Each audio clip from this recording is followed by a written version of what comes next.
welcome to Milton Planning Board's second meeting of fiscal year 2017. I'm Brian Furs, Chair of the Planning Board. I will ask my colleagues, starting on my right, to introduce themselves. I'm Alex Whiteside, and I'm a member of the board. Michael Kelly, member. William Clark, Planning Director. Tim Serwinski, Assistant Town Planner. April Lamoureux, member. Thank you. Cheryl Tagayas is absent this evening. We have a busy agenda tonight. We have 3 public hearings, which we will announce all at once, starting at 7:15, and they will roll into one another. We will announce that our next meeting dates are August 11th and August 25th. We do have meeting minutes to approve. Alex, do you have any changes? Alex came by with changes to the July 14th minutes. I didn't get a chance to put those in. There were minutes that were reviewed last meeting, June 23rd and June 9th, and there wasn't actually a vote taken on those, but I think... I thought there was a vote, but I thought there was a vote as well. I move that they be approved. Second. All right. Any discussion? All in favor? Aye. Aye. All right. Can you sign both of those? Sure. So we'll have to wait on Yeah, Alex's June, changes so we yeah. can circulate. Okay. No problem. We also have an A&R we're going to look at tonight. We're going to start this evening with citizens speak. If there are any citizens here who would like to speak about non-advertised business or non-public hearings, they may step forward. The public hearings this evening are on Pulte Homes, the special permit for a cluster development at Milton Woods Town Farm site. Dennis and Martha Burke, special permit for cluster development, 245 Highland Street, and 1 Kinsale Lane subdivision revision, which is continued from July 14th. Is there anyone here who would like to speak on anything that is not advertised? Step forward. You may step forward, sure. Identify yourself and your My name is address. Ed McNeil. I live at 75 Countryside Lane. Okay. I'm in a butter. I have 2 homes within 125 feet of my backyard. Of which? Town Farm site. 70. Okay, do you want to wait to speak until we get to Town Farms? Fine. Okay, great. That way your comments will be on the record. Perfect. Anybody else for citizens speak this evening for items not being heard tonight? Okay, great. So we're going to move right on to the A&R for 216, 224, and 236 Central Avenue. This is an encore performance. I think it might be the third encore. A double encore, or triple encore. So, Hopefully this will be the last time all right. before you on Well, this welcome back. particular property. All right. My name is Bob Hannigan. I represent the owner of the 3 parcels. After the last plan was developed, we staked out the lot line between 224 and 236, and the owner preferred a fence line and a lot line that differed from what we had laid out. So the lot line between 224 and 236 has changed, and the lot lines between 216 and 224 are the same that were on the previous plan. So all lots have 100 feet of frontage and at least 20,000 square feet. Which is the new lot line? New lot lines are the ones on the left between lot 224 and 236. So it used to be a pizza slice, and now it's... Yeah, close to Central Ave, there used to be a portion of the line that kicked to the right beside the driveway, but the owner preferred a straight lot line. Okay, so after the new lot line is the one that essentially runs straight Correct, back yeah. from Central Avenue. So here's what we Yep. Gotcha. It's to keep his old driveway. All right. Any questions? Most of his old driveway, although part of it is he's going to need an easement on. But I think that we look forward to seeing you again next time, but we'll approve this plan now. And I move that we authorize Mr. Clark to endorse this plan as not requiring subdivision approval. So moved. Second. All in favor? Any discussion? Okay, all in favor? Aye. Aye. Thank you. Great, thank you very much. See you again sometime. We look forward to it. Thank you. All right, well, we've gotten through all of our non-advertised business that I think we can do quickly. Can we sign the Novara site plan? Can we go through that quickly, Tim? I think we can go through that quickly. Okay, let's roll. So, And then set up. No problem. Okay. Which one? 1, 2, bar? 3. One, two. Site plan approval. Okay. the patio? Did we already vote on it, though? Yeah, you approved it last time, and this is the Right. actual, We're Okay. just going to, Language. Just making sure, yep, okay. Just when we, 565 it's fine, yeah. Do we have enough people to sign? Can Yes. Tim, okay, Mike can sign? Okay, great. we're involved. I watched the video last So week. you were involved, right? Great, okay, perfect. so there are a few changes. They're going to be up here. Alex made a few additions. These are all kind of grammatical things that I went through for the time being.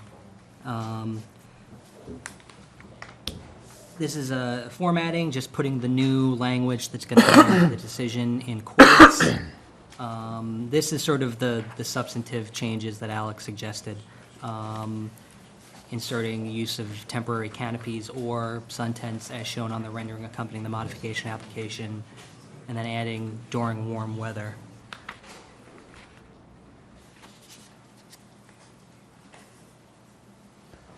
Just a quick question, is during the warm weather for purposes of snow load or I concerns? just wanted To make it temporary? to make it clear that this wasn't, we're not going to have a winterized tent out there. Permanent structure, right, okay. And we've got a rendering showing these things, and you should put that in the file somewhere, because who knows, it might come in Right, handy. okay, that's what I assumed the intent was, that's great.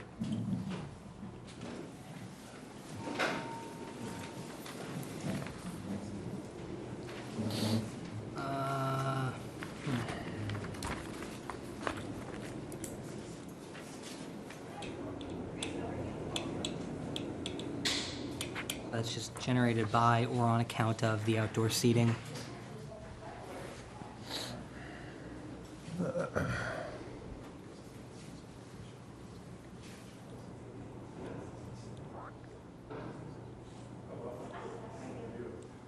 Keep moving, I'm fine, yeah. I was fine with everything. Okay.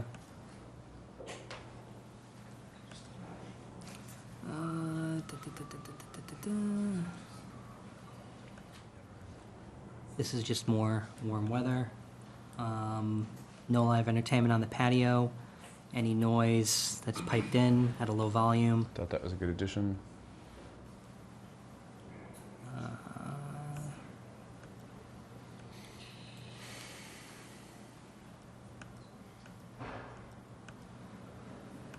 It's today's date. Why don't we, at the end, say duly approved by vote of, by vote of the board on the day we took the vote? Duly approved by vote of the undersigned members on, so that would be July 14th. July 14th. Right. That doesn't make my... Just, well, next to Planning Board of Milton, we'll have a July 28th date box. Does that make my signing this incorrect? Did you?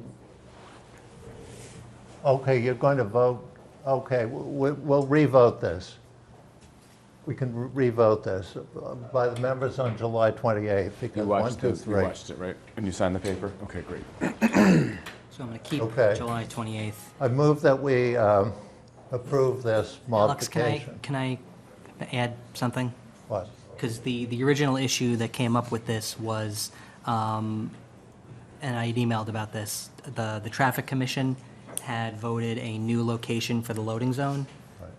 It's moving from Adam Street to Granite Ave. The site plan approval specifically calls out Adam Street as the location of the loading zone. And so I don't know if that language needs to be, We're not going to change it tonight. okay. Agreed.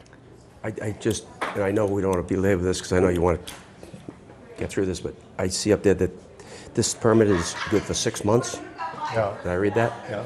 And what was the intent of that? So we could revisit it to see if the patio has become a scene of raucous behavior. All right, 'cause I- And if it is, it goes back to 24. Because I listened, when I did listen to it, some people had somewhat seemed like complaints that were valid. There were concerns about volume, so, the Loading intent was... The loading dock is, that's, Did the valet, Loading bit outside dock the is no purview. longer on Adams Street, it's on Granite Avenue, right. so. But did for the- the valet move off of Adams Street or something? Valet Somebody is staying commented? on Adams Street, Okay. but they haven't been using the valet Yeah, they're not using it right now. currently. I have signature pages, so I'm going to have edit to this vote so that first. the, I move that we approve the Modified. modification. Second. Okay, any discussion? All in favor? Aye.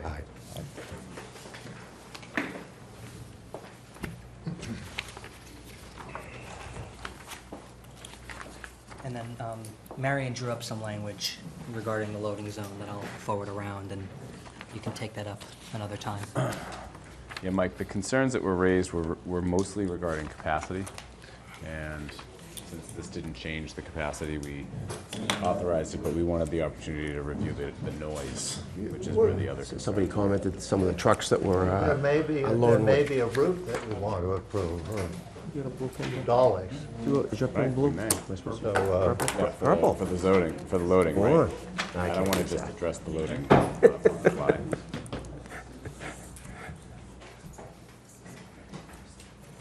Okay, just quickly on old business, we will not be dealing with the reorganization of the board tonight, as we do not have a full board once again, and our informal presentation of Nice House zoning, we will continue to discuss that as time permits, which it probably will not this evening. That brings us precisely to 7:15. Well done. We're going to start this evening's discussions with a public hearing at 7:15 for Pulte Homes, a special permit for cluster development, Milton Woods Town Farm site. I'd like to, before we begin that hearing, announce that we'll then immediately follow the Pulte Homes public hearing with a public hearing currently advertised for 7:30, which is for Dennis and Martha Burke, a special permit for cluster development at 245 Highland Street. That special permit will immediately be followed by a public hearing that public hearing will immediately be followed by a third public hearing currently advertised at 7:45 for 1 Kinsale Lane subdivision revision, which is continued from July 14th. We will not be stopping the meeting to reopen. We will just move right into them as the other hearings prior to them close. Okay, thank you. Have a seat if you'd like and introduce yourself. Mr. Chairman, before we get started, I have two questions. One is this an acceptable place to present from? I know we probably have some interested neighbors in the audience, so, and there might be a TV, so I don't know where the best spot. That's fine set for the is. board, and I think most of the people in the Oh. I can stand. How many of them do you have? crowd can see. Just one? I see some familiar faces.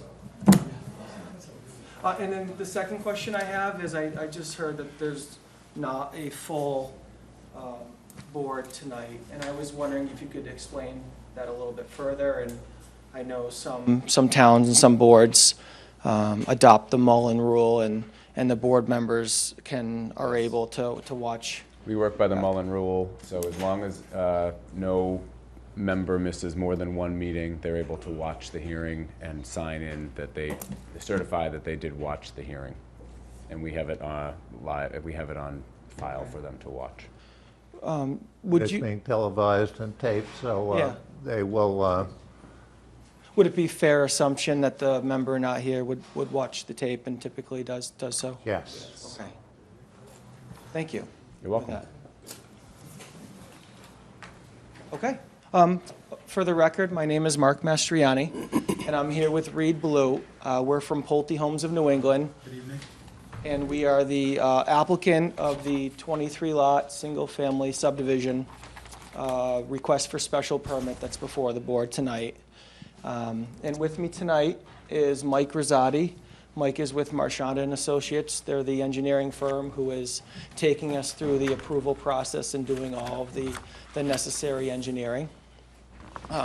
Also part of our team that are not here tonight, I wanted to mention, is Bob Michaud. He's with MDM Transportation, and he's our traffic consultant engineer who prepared a traffic impact report that was submitted as part of our application. And we don't have him here tonight, but maybe at a future meeting, if we had some traffic-related concerns or we wanted to bring him in to present, traffic issues, we'd be happy to have him. We'd be happy to have him anytime, but he can come if there's a select meeting. We also have Chris Huntress of Huntress Landscaping. He's our landscape architect. He's part of our team, and he'll help us with the site planning and also any landscaping, street landscaping, buffer landscaping that may be needed. And then we have Mickey Marcus, who's our wetland scientist from New England Environmental. He's not here tonight, but Mickey has helped us with the delineations of the wetland resource areas on site. And we're before. Well, So just, I'm going to interrupt just for a moment. I'll let him answer that question, but we're not going to have dialogue back and forth. We'll have an opportunity for public speaking, but just to keep the hearing moving, please reserve your questions for public comment period. But I will absolutely let him answer that question for you. we have a pretty short presentation we'd like to get through, and then we're certainly able to answer any questions and take direction from the board. But we are before the Conservation Commission at the same time as Planning Board. We have met with them one time for a notice of intent submittal.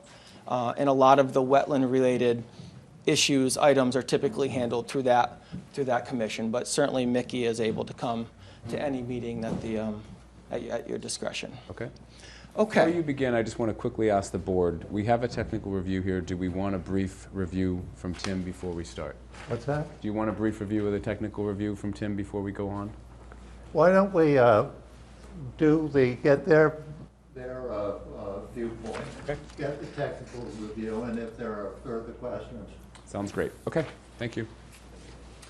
Okay, so again, the reason why we're here tonight is our firm is seeking a special permit for a cluster subdivision on the former town farm site. The site, I have a locus map here.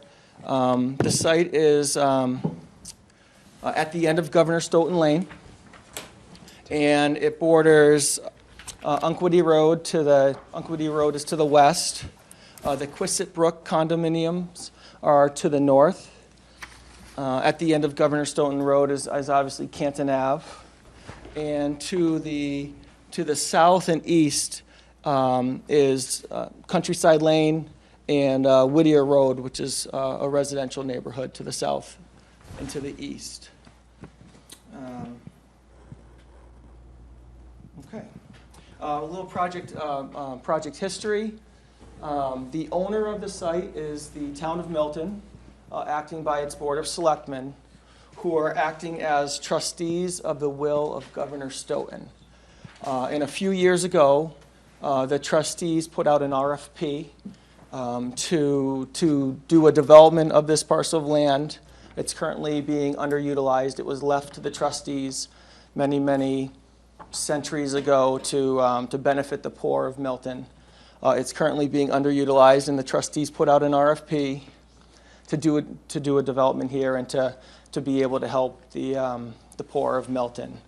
My company responded to the RFP, and we were selected as the proposed developer to do this 23-lot single-family subdivision. Okay. Is it on the other side? So I'm going to flip over to a color conceptual site plan rendering here.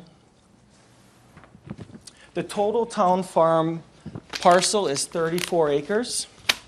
Our proposal is to develop 30 of the 34 acres. So as you can see in color here is 30 acres of which we will construct our cluster subdivision. And up here in the top right-hand corner is the part of the 4 acres of the town farm property, which is currently planned to be retained by the trustees, by the town. Mark, is that the landscape plan? I can put that up on the projector. Yes, it is. Yeah. So the town farm property, this is where, so the town will retain the 4 acres and also the structures. And on this property is the men's almshouse, These are historic structures. The main almshouse, there's a stable, and there's an animal shelter. Those 4 structures are proposed to remain. And then there's one other piece of this parcel that I want to discuss as part of our proposal is there's a 5th structure. It's called the pest house, which is located down here. And part of our proposal is to relocate the pest house somewhere onto this 4-acre parcel. And we kind of show it here in orange, although that's not a specific designated location. We've talked with Mr. Clark about putting it somewhere wherever it makes most sense on this parcel, and certainly at the for future discussions and at the discretion of this board. And then one other piece that I wanted to mention is, as I mentioned, there's the men's almshouse is right here, and part of our proposal includes the opportunity to rehab this men's almshouse into 2 affordable units. So we have the opportunity to renovate, rehab that structure into 2 affordable units, which would help us comply with the affordable home component of the cluster subdivision zoning that we're applying under. The access of the property of our subdivision will be off of Unquity Road. So the sole in and out access will be proposed off of Unquity Road. We will be seeking an access permit from DCR. So you can see that we stopped the coloring of the property a few hundred feet short of where Unquity Road is. And that's because that land is owned by DCR, and we'll be seeking and coordinating with DCR in order to obtain that access permit onto Unquity. But that is our proposal for access. And we do have an emergency access drive only, which will go out to Governor Stoughton Lane. So that would be for emergency personnel only. It will be gated, and we will coordinate with fire and police on the design of that gate. But that's only for emergency access. The primary access is through Unquity. There are, as I mentioned, we do have a wetland scientist as part of our team, and we have submitted, and we have received approval from the Conservation Commission of the resource areas on the property. So we did, some time ago, submit an ANRAD to the Conservation Commission, and they issued an ORAD, which is it's an approval of your wetland resources. And those resources are shown on the plan that we're using for our planning purposes. And they're shown in this lighter green color that may or may not be that. It's actually more visible on the screen. But so there's a large wetland area to the north of the road. There's a large wetland area to the south of the road. And there's 2 isolated wetland areas over on that western side as well. And then there's also a small wetland area over here on the east side of the property. Those have been incorporated into our design. A couple other highlights of our submission. So as I mentioned, it is a 23-lot single-family cluster subdivision. The lots range from about 19,000 square feet to 48,000 square feet, give or take. The exact square footages are certainly in the engineered plans that have been submitted. The street is designed, proposed as 24 feet wide, and we are proposing a sidewalk on one side of the street from essentially from Governor Stoughton Lane all the way out to Unquity Road, and that sidewalk would provide safe and safe passage, convenient passage. And the road is intended to be a public road, so at the end of construction, it would be proposed to the town for street acceptance.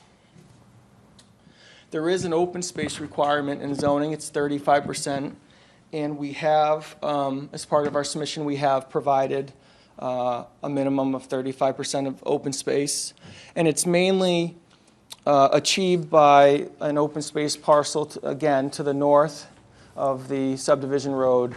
To the south is subdivision road. And then there's a 20-foot strip of open space that hugs along the southern and eastern borders of our property.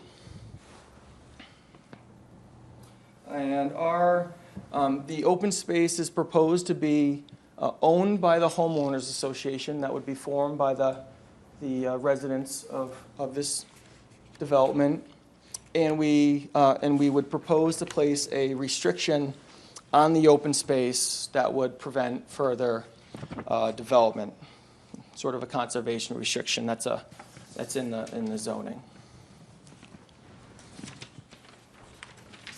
And one other important aspect of my opening proposal here is, as part of our response to the RFP with the trustees, my company committed to a 100-foot neighborhood buffer. And so our proposal does include that buffer. And the buffer is shown on the plans that we've submitted, and is also shown on this rendering and this dashed line here along the countryside and the Whittier property line here. And the buffer consists of a few different features. One is the 20-foot strip of open space, restricted open space that I spoke of earlier. And then a combination of existing woodlands to remain, which is shown in dark green in that 100-foot buffer strip. And then the backyards of some of the homes, the new proposed homes. But in no case has a new home been located closer to the property line than 100 feet. So we had met with the building inspector, and the building inspector had indicated to us that the buffer must be wholly contained within our property. So the 100-foot buffer is all contained within our property. So with that, I'd like to just turn it over to Mike to finish the opening presentation here, and maybe you could talk about utilities, stormwater, and some waivers that is part of our proposal. Yep. Thank you. I'm just going to turn this around.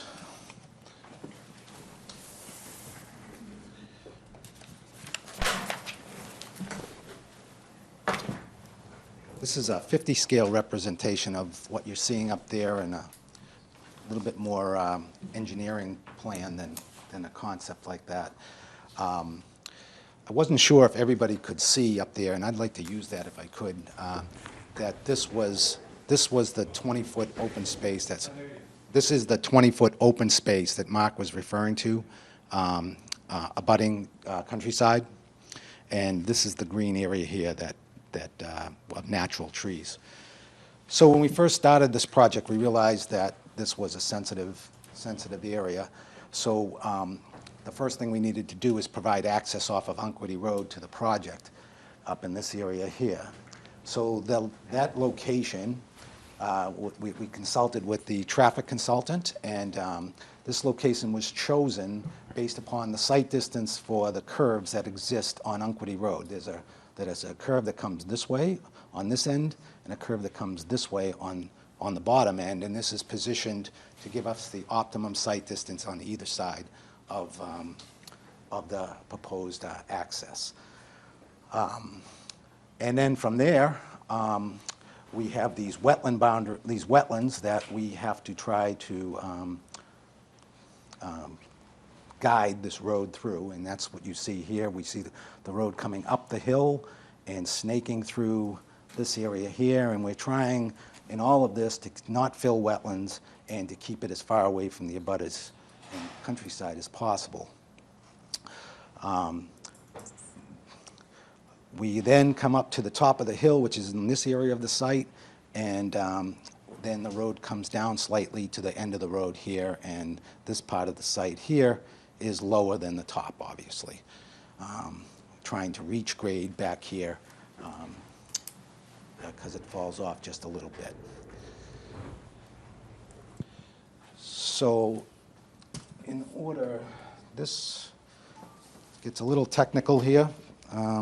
This is a profile of the proposed roadway, Unquity Road being down here. And we're coming in off of Unquity Road, very, very flat, 3%.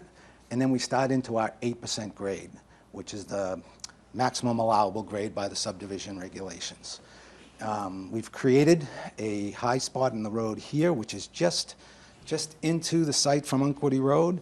The purpose mainly for that is to create a high spot to control the runoff from the road coming down so that we don't have all the water flowing down into Unquity. By putting this little hump, if you will, in the road, or this inflection, we're able to now distribute the water from the road to places that we need to manage our stormwater. Then once we come from the low point of the road, we're back up at 8% to the very top, and then it flattens out at the top of the hill. These lines that you see here represent the existing grade of the center line of the road. So to reduce the cutting, when you come in from Unquity Road, there's a steep hill here. To reduce this cutting, this is the reason why we went right to the maximum grade. Where I've shown here in yellow, the regulations, the planning board regulations have two maximum slopes for a subdivision. One is on a straightaway and one is on a curve. It's 8% in a straightaway and 6% on a curve. We're asking the board to consider giving us 8% throughout. The area that is affected by this profile would be what I have in yellow here. So it's from station 1 plus 40 to 4 plus 80. That is where these curves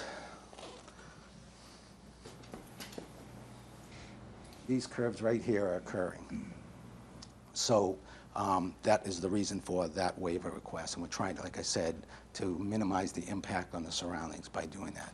The other waiver we were looking for associated with this road was 24 feet of paved traveled way to reduce the width of the road, and also for sidewalk on one side. With all these waivers, we can consolidate the road so that we can keep it tighter to the wetlands to give us a better buffer in this area here. So as Mark pointed out, this is the sole access or the main access of the subdivision, and the emergency access would come from this cul-de-sac here and tie into the paved driveway that's at the that exists out on the town's property here. This would be gated, and people will not have access to go through there.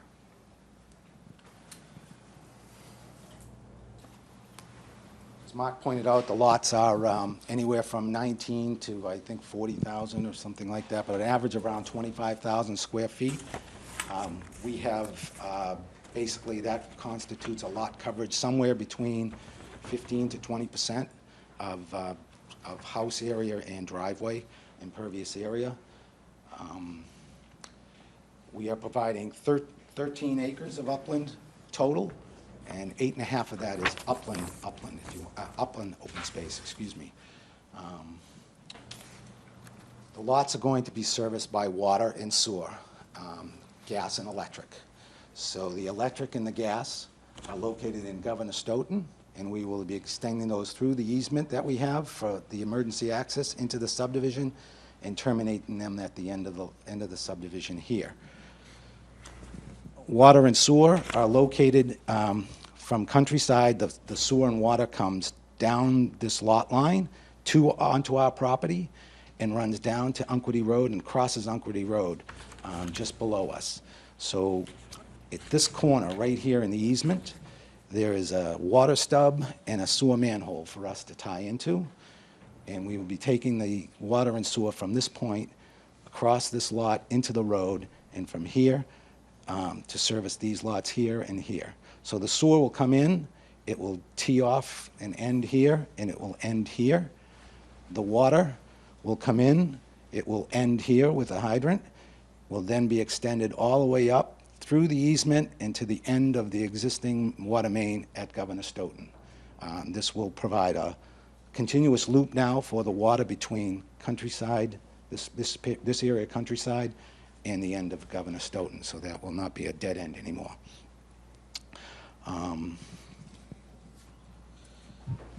As I said earlier, that we have a high spot here in the profile of the site. Water leaves the site in two major directions, down towards Unquity Road in this wetland system here, and to the back to this wetland here. And that would be this area here, and then the rest of this down through here. So with our impervious and our development that we're doing, we need to mitigate for those, for the runoff. What we've done is a series of small basins, set stormwater basins, and we've divided this up, the roadway up into small areas, and have distributed it throughout the whole site to mitigate for that. That currently is under review with the Conservation Commission and I believe Lisa Eggleston, who is a consultant of yours. We expect to respond to Lisa's comments and come to some conclusion in the next week or two with that. As Mark pointed out, the road's going to be public. Sidewalk on one side. The sidewalk will allow pedestrian access from the end of Governor Stoughton down to Unquity Road. Other waivers that we would be looking for on this project would be maximum length of cul-de-sac. The total length of this cul-de-sac is 1,860 feet, excuse me. Sidewalk on one side, as we mentioned. Since we're using a 24-foot paved surface, your typical cross-section for a typical subdivision road pretty much is totally modified as far as where utilities go, what the spacing is between the sidewalk and the curb. In this proposal, we have an 8-foot planter between the sidewalk and the face of curb for the road. All those technically require waivers because of that situation. We've also asked for a technical waiver relative to using HDP pipe for our drainage, which is currently the standard nowadays. The regulations have not been updated to reflect current pipe materials. And I think that's it. So with that, Mr. Chairman, that concludes our presentation, and we're happy to answer any questions that the board may have. Okay. Start with questions from the board. On the pipe materials, the PVC, is that for water and sewer? No, it is just for drain. Just for drainage? Drainage, yes. It's actually a polyethylene pipe. It's black. Yeah. I don't know if you've seen it on the road. It's black and it's corrugated on the outside generally, but it's smooth wall on the inside. And what about the water pipe? What would that be made of? Ductile iron, class 52 pipe. That's what? Excuse me, could you use the microphone? Sorry. Thank you. That would be ductile iron, cement line, class 52 pipe, which is a very common water pipe that is used nowadays. Okay. I have, a lot of other questions, but I'm going to reserve them for the time being and see. Where we go? I'm interested to see what the general reaction to this is. I have a question. Can you explain the significance of the continuous water service loop between Countryside and Governor Stoughton? I'll try to. In my meetings with the DPW, Joe Lynch, who's your DPW director, had indicated that the town had spent some money to upgrade the water system in the Countryside neighborhood. And currently, right now, he has great pressure in this main here going down to Unquity Road. The feed for Governor Stoughton Road comes from Canton Avenue. And it comes in from here, and it might be looped through the condo, I'm not sure, but it's dead-ended here. And it's a 6-inch line, so it comes in and ends at this hydrant that's right here. So as part of this project, we're going to take the water from the end of Countryside and basically connect it to the end of Governor Stoughton, creating now a loop for that water main. So people in Governor Stoughton will now get fed not just from Canton Avenue, but from Countryside also. The loop was done at the request of the DPW director. To improve flow? To improve the flow? It improves pressure, flow, water quality. If a line breaks somewhere, it's redundant and it still has the same amount of pressure. Thank you. I have another question. Okay. Mr. Whiteside. Looking at the, what you are doing with Unquity Road and what's the distance between Unquity Road and your lot line? 200 feet? It's about 250 feet. And I gather it's your position that that's all parkway. That is correct. The boundary of the parkway is And, this line. and your position is it doesn't matter how far away from a parkway you are, you get access to the parkway. That's correct. And DCR may or may not agree, but you will find out in due course. One thing about your access, you've got a big detention basin right along Unquity Road, and then you have a cut, and with a few street trees along it, and just as a aesthetic matter, it seems pretty brutal, what you're doing on that access through the DCR land. And I do think as we go along, we're going to want to get some design comments on this, because I personally don't like this design. I don't think it's appropriate for the park. But we'll see. Other people may think it's wonderful, but I don't think so. So to add on to that comment just a bit, just so you, I have asked Joe, the DPW to give me some feedback as to another pavement width that we might be able to reduce the impact further. I haven't received any word back from them, but obviously that would also require some input from the board as part of the waiver. If we would go down to something like 20 feet instead of 24, at least maybe even in that area, just to minimize the impact a little bit. That was also looked on as favorable from the MEPR review person, and maybe from the DCR also. But that would require a vote from this board. So did you file an ENF? Yes, we did. When? I guess we just got the state certificate, right? Oh, you got Yeah, it. do I have to push this button, or is No. this working right the way it is? Yeah, we filed an ENF a month or so ago. It's red, though. I don't know if that's... And we did receive a certificate on the environmental notification form last week.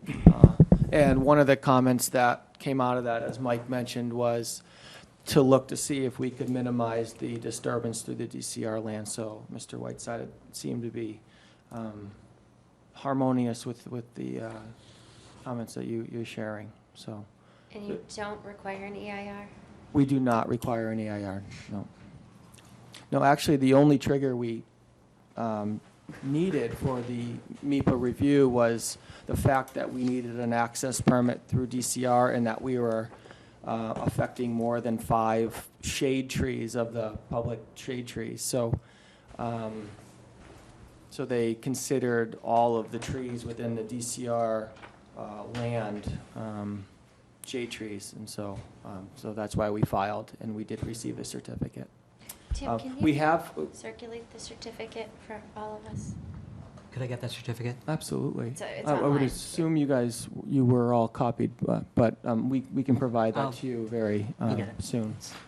We did receive comments from DCR during that process, and we have met with DCR a number of times through this process, so they're fully up to speed on our proposal and awaiting our access permit submittal, essentially. And I know either the Board of Selectmen or the Board of Selectmen as trustees have submitted a letter to DCR supporting our request for the access. We're kind of sort of co-applicants in the application to DCR. Mr. Clark. That letter that Mark is talking about is a requirement of the PNS between the trustees / selectmen and Pulte Homes. It's up to the town to get access from Unquity Road to the site. We have to do the paperwork, they have to pay for it. So the town is the applicant for the Yes. access permit? Yes. Before we go to the public, I'd like to quickly go through the technical review just to open up any idea. We don't have to go through every line, but it would be helpful, I think, for everyone in the room to understand where there are waivers being sought, what might be missing. Tim did a thorough review, so I think we should quickly run through that. So Tim, I'm going to hand it over to you. So, yes, I did a technical review of the application based on Section 6J of the Milton zoning bylaw, which is the cluster bylaw, and also through the lens of the planning board rules and regulations for subdivisions. This might come up later on another application, but I'll just explain sort of why I did that. Paragraph 4 of 6J talks about, it's basically determining the number of lots that an applicant is eligible for. And it's basically in an A zone, you're entitled to the number of lots that you would be eligible for if the minimum lot size was 30,000 square feet as opposed to 40,000 square feet. So the zoning asks for a sort of preliminary subdivision plan showing those dimensions. And then the lot number, derives from that. And it says, the planning board shall determine these matters on the basis of a preliminary plan which shows a subdivision which in the planning board's opinion would be likely to receive subdivision approval under the subdivision control law with such waivers of the planning board's rules and regulations as it would deem reasonable. Whether that just applies to the number of lots or to all of the other roadway design issues is, I think, a matter of interpretation for this board. But I did do a full sort of markup based on all of the design standards and the rules and regulations, if only because the bylaw doesn't actually comment on those. So just as sort of a baseline for analysis for the board. So I'm not going to, it's tough to not go through the whole list, but I'll do my best to be brief. Basically, there's a lot of requirements in the rules and regulations, and I sort of analyzed the application based on those. So I'm just going to go through, if anyone has a copy of their rules and regs on them, it would be helpful to read along. Requirement 5.2.11 deals with... Excuse me, Tim, just let me interrupt. Yeah. Is this more helpful since you summarized the language and then you... It might be, yeah. I mean, I just want to Yes. point out to the members of the board that we have these Excel spreadsheets which actually give you the language which outline Yeah. what the rules and regulations Yeah, are. so you should probably... you can follow along. Yeah, you can follow along. And I'll note two things. The shaded cells on your matrix are items that I called out for the town engineer to specifically look at, because they involved technical things that I just wouldn't be appropriate for me to comment on those. And so he's got those. The town engineer and DPW will be ready with their review of this application at the next hearing on August 11th. And we'll also have Lisa Eggleston in to comment on the stormwater plan. So you can follow along with this. I'm going to go through the memo that I distributed. So one of the requirements is to locate and outline all existing buildings and site features, stone walls, fences, large trees, or wooded areas. This is actually a question that I had answered for me on the site walk that we did with MIPA. Most large trees identified on this, not this plan, but on one of the other plans, are on the town's parcel and on the DCR land, but very few large trees on the actual development parcel. And so I asked the applicant to sort of speak to that in terms of if they had identified any large trees on the actual development parcel. It's a former woodlot and farm, so there's not a ton of old growth on the site. 5.2.18 is the same thing. There's a lot of repetition in the rules and regulations, so I'll just sort of blast through those. There's a few things in 5.4.2.1, 5.4.2.3.1 through 8 are items that didn't appear in the statement of development effects that was provided. A lot of that information may appear elsewhere in the application, in their stormwater report and in other documents, but I wanted to call those out. And those are all called out with the individual requirements. It would be very helpful if kind of all of that was consolidated into one document so that we wouldn't have to. So the applicant has a copy of this? Yeah. And they can reference these comments in their next presentation Yeah. if they need to. Okay, great. Yeah.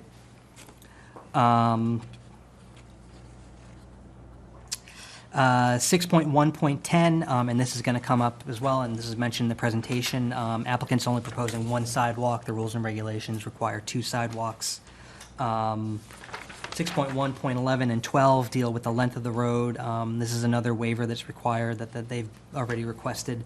They're proposing an approximately 1,850-foot road with no cross streets, and it's also a dead-end road of that length, so that's going to require rate waivers.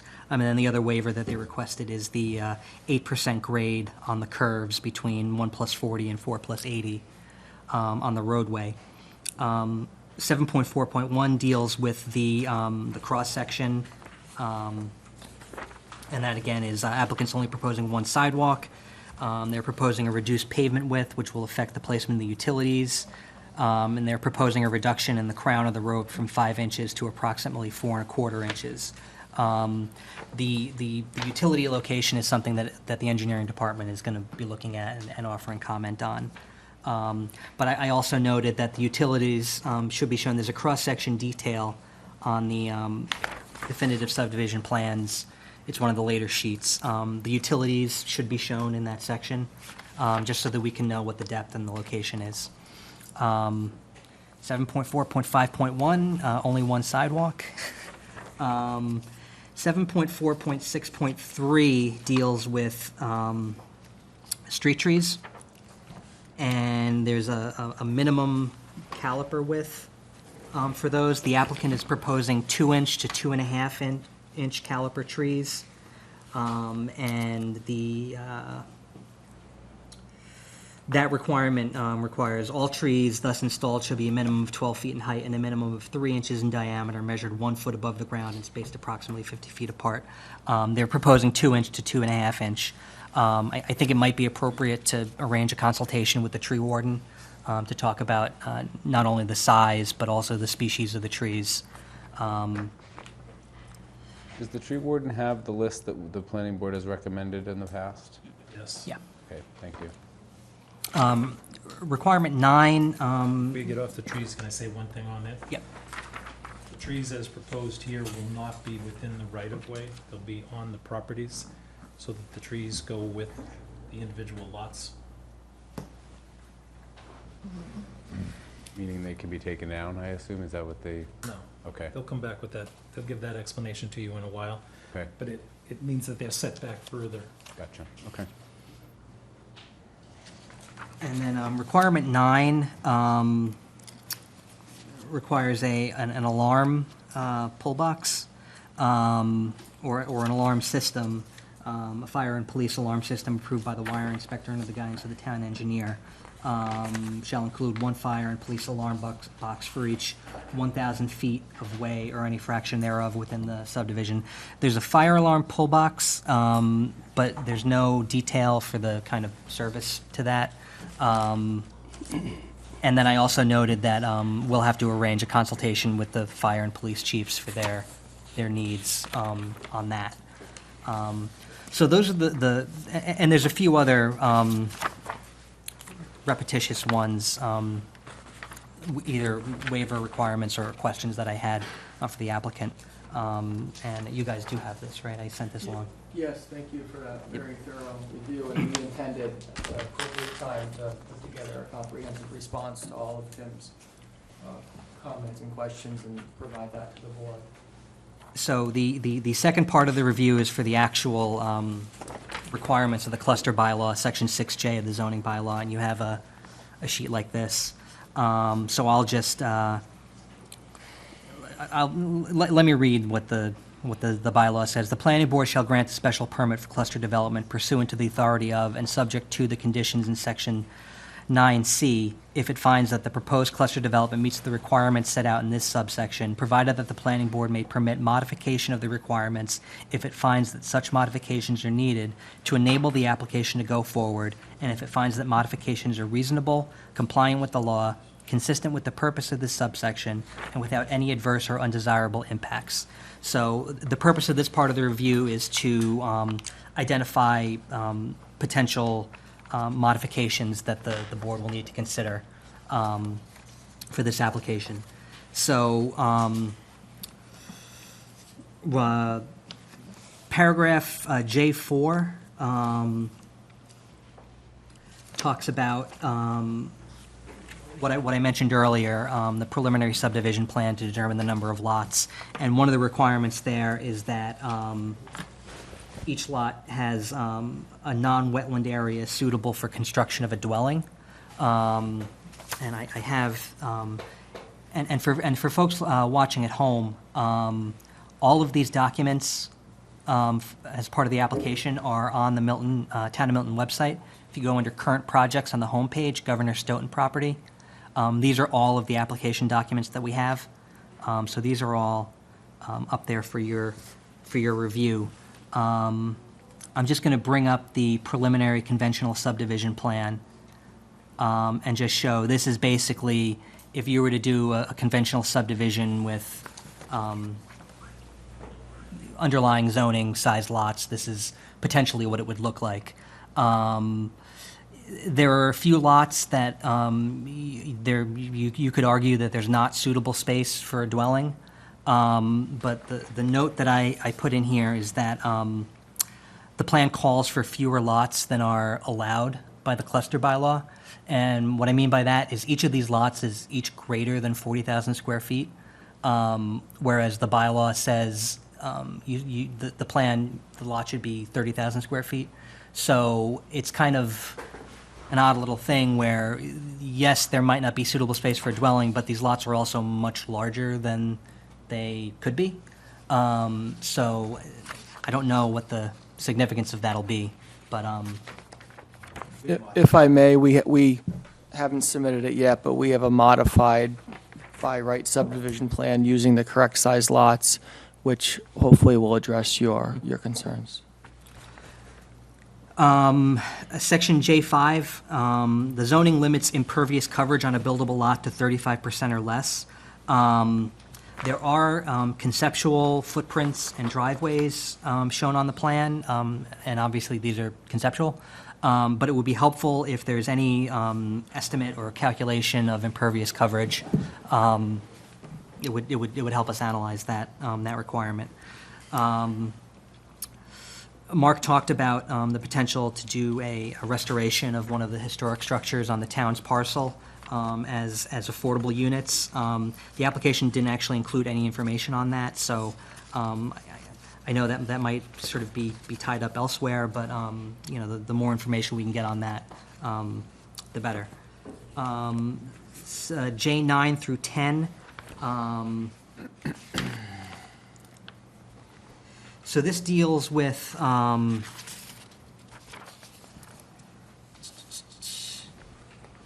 okay, I'm actually going to, if you don't mind, I'm going to read off the memo because it's a little bit complicated.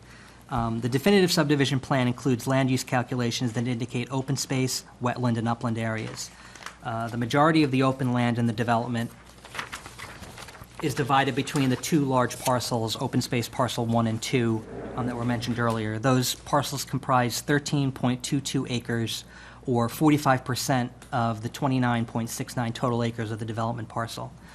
The land use calculations on the plan also include the green areas in the right-of-way toward the open land calculation, which adds up to 13.88 acres, or 47% of the total. The bylaw stipulates that the total land area of a development should exclude the land set aside for streets. The planning board should decide if green space in the right-of-way can be considered land set aside for streets and whether it should be included in the open land calculation. Open space parcel 2 is a large parcel in the southern corner of the site, but it also wraps around the southeast and northeast property lines in a 20-foot wide strip. This is what Mark mentioned earlier, and I'll bring up the landscape plan so it's easier to see.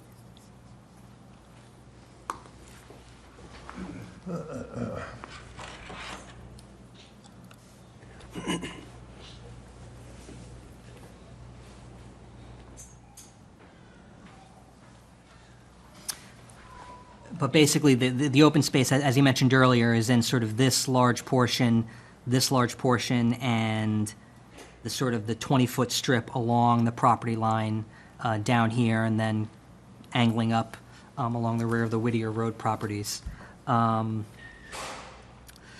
Subsection J10 says that narrow strips of land which are not necessary for a high-quality site design shall not be a part of the open land.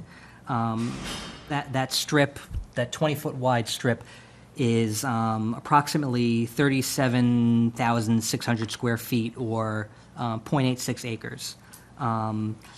It's a question of interpretation of whether that's considered to be a narrow strip, whether that's considered to be necessary to a high-quality design. So sort of depending on what that interpretation is. While the 20-foot strip is narrow, I consider it to be narrow in the sort of grand scheme of the site. It may contribute to a high-quality site design for reasons that Mark mentioned earlier. The southeast and northeast edges of the property include a 100-foot neighborhood buffer, of which the 20-foot strip is a part. The board will need to discuss the requirements and parameters of that buffer, but the 20-foot strip of open land would provide a permanent, undevelopable natural barrier at the property line. So it's sort of, whether that is in the spirit of the open land is I think, an open question, but it may contribute to, quote unquote, a high quality design. Relatedly, J10, if the narrow strip of parcel 2 referenced above is considered to be part of the open land, then 18 parcels in the development would directly abut open land. If it's not to be considered open land, then only 7 parcels would directly abut open land, and the lots at the end of the cul-de-sac would be more than 700 feet away from the closest portion of open land. So basically, that's all of these along the edge border the open land, these border open land, these border open land, and then there are a few in the middle that don't directly abut open land. But the board will need to sort of determine what I think the requirement says, access to open land, what exactly that means.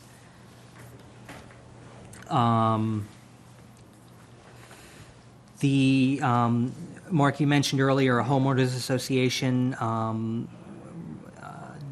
dictating the ownership and continued maintenance of the open land and common areas. We'll need a draft of that.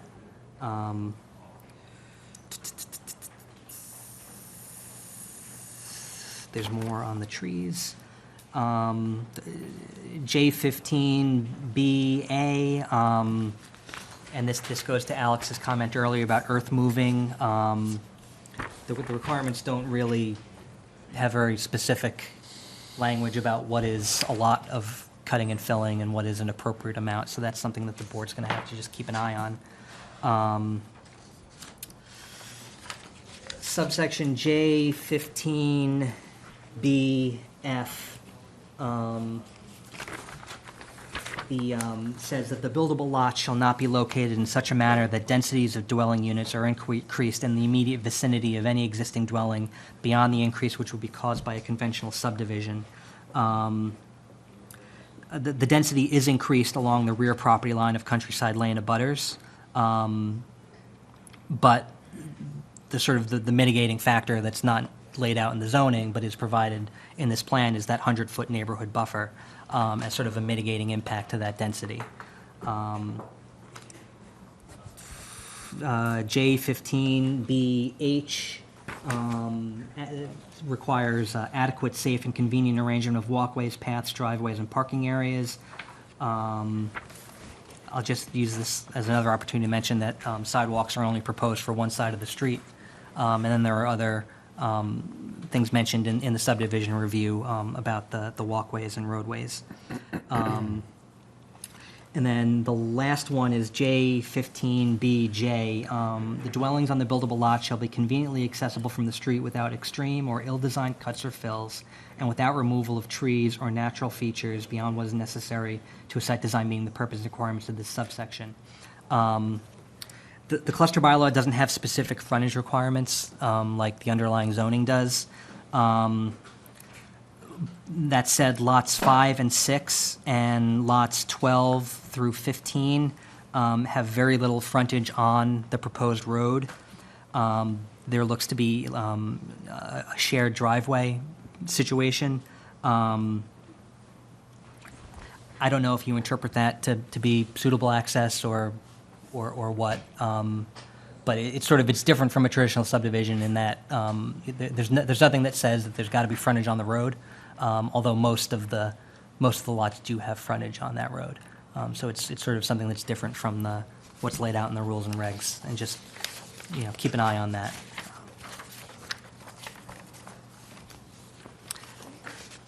And then, as I said, engineering and stormwater review will be ready for the next hearing on August 11th. And there's a lot of requirements dealing with the utilities and the roadway and construction practices and materials that they'll have comments on. Okay. Thank you, Tim. This is very helpful, and hopefully, as I said, the applicant has a copy of both the matrix and the memo, Tim? Yes. So hopefully we can get some answers to these as part of the August 11th presentation, rather than going through them all and asking about them tonight and having you tell us you'll get back to us. We'll assume that you're going to come back to us with some answers. Do you have a question or comment? Just, we've had a peer review of the drainage, and the peer reviewer has mentioned certain things. Have we put that up so that people understand? I mean, drainage, we've got a letter from the neighbor saying they're concerned about drainage, so could we, could we post that? And I guess the same would be as to the comments that you get on your issues. If we could put those up too, that would. I'll post the stormwater review first thing tomorrow. And is this posted? No. Probably be helpful. Shall I post that? Yes, I think you should.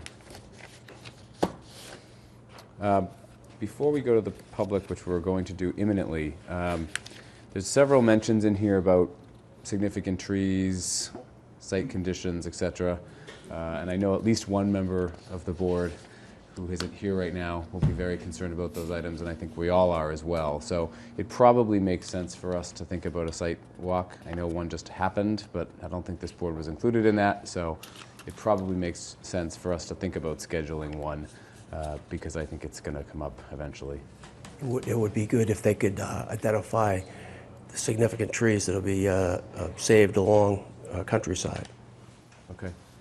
I mean, because that's the most adjacent Right. neighborhood. So did you hear that? Anything outside of the non-disturbed area would be helpful for you to identify any trees to be saved? Yeah, I'm going to ask Mike to confirm, but we did have a meeting last week with some of the neighbors of the property, and we did spend some time talking about the buffer, and one of the things that came out of that is that it would be helpful to flag the limits of work along the countryside and Whittier buffer, and I believe Mike's surveyors have completed that. Yes. That will be helpful for our site walk. So the abutters know, what we did was in response to a meeting we had at the library, there's a line here that's shown as natural trees. That line has been staked in the field, so if you want to go and look at it and take a look at where that is, that would be helpful. What we're also doing is, and we're still working on this because it's a kind of a large effort, is I've instructed the survey crews to locate all the major trees within 30 feet of this line that might exist, so that we can evaluate whether some change in our grading, something that we might be able to do. If it's significant enough to save, we could try to do that. It would add a lot more to that buffer than what we currently have. When would you anticipate that being done? Probably next week would be finished. So, Yeah, so next week you'll have the trees that you intend to save flagged in the field? I will have them located, and then I would think at a site walk, it might be appropriate to decide, yeah, we can try, we want to save that one, that one's not worth. My thought is it'd just be nice to take some ribbon or something and flag the ones that you intend to save, as well the field visit could, decide that's. So that would take me a little bit to evaluate, so maybe in the week past, after. if you want to look at some previous submissions, we've actually had the must save, desirable to save, and then can't save. it would be helpful to have a perspective on that as we look at the plan. Mr. Chairman, I'd just like to add something to that. When you, just back to a comment you made a minute ago, when you said it's staked, it's literally wood stakes? Yes. And if I went out there and pulled a straight line, stake to stake to stake, I'd pretty much emulate your green. That's correct. I And mean, if your you- green line is probably not straight lines, bang, bang, bang, but it would roughly emulate what's going on there. And I can submit to Tim the worksheet that we use to do that, which would be straight lines, you know, between the points. I can give that to Tim, and there'll be point numbers on it that will Yep. match the stakes. I'm just always thinking what's easily understood from somebody standing in the field that I can look and that Right. stake to that stake, everything over here is That's correct. staying.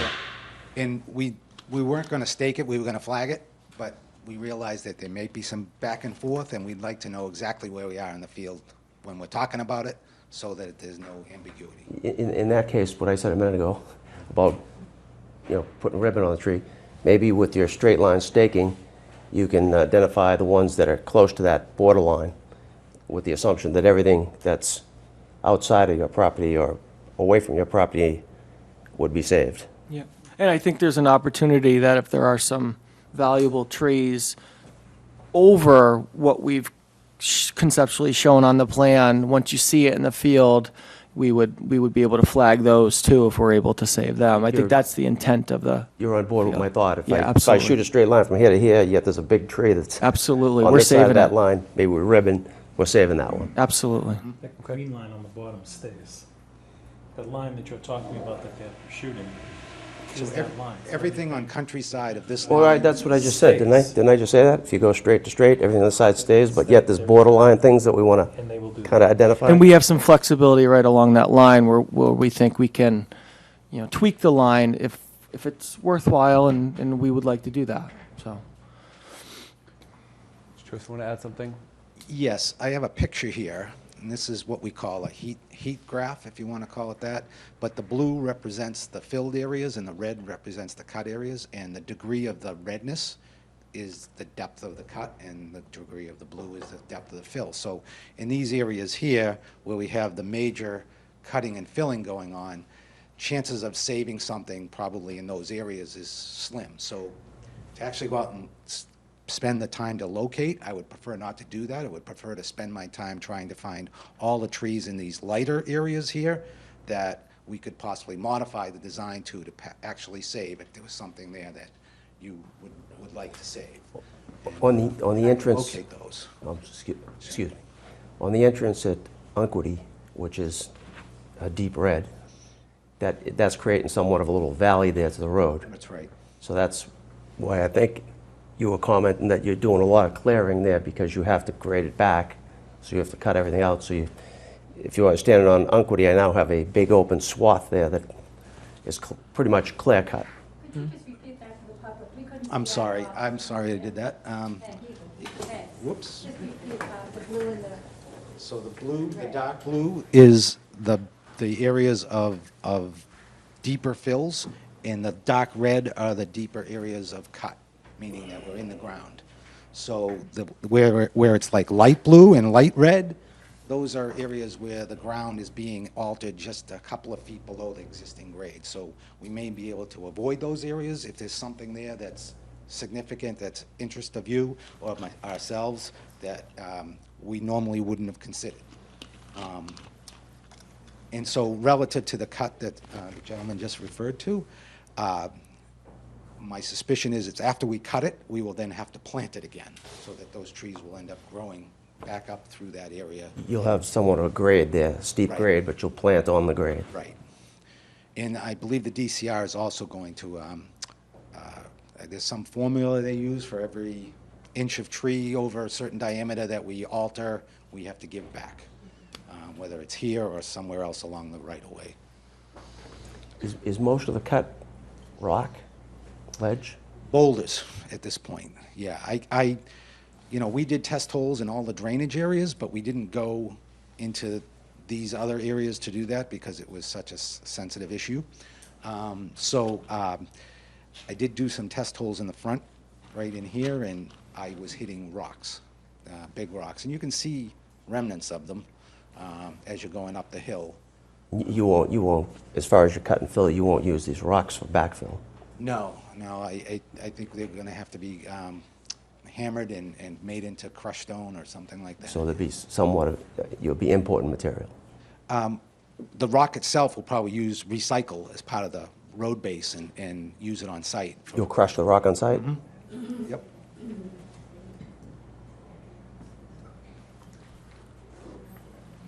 Okay, so I think we would like to schedule a site walk, and then we're going to go into the public commentary, go to the public.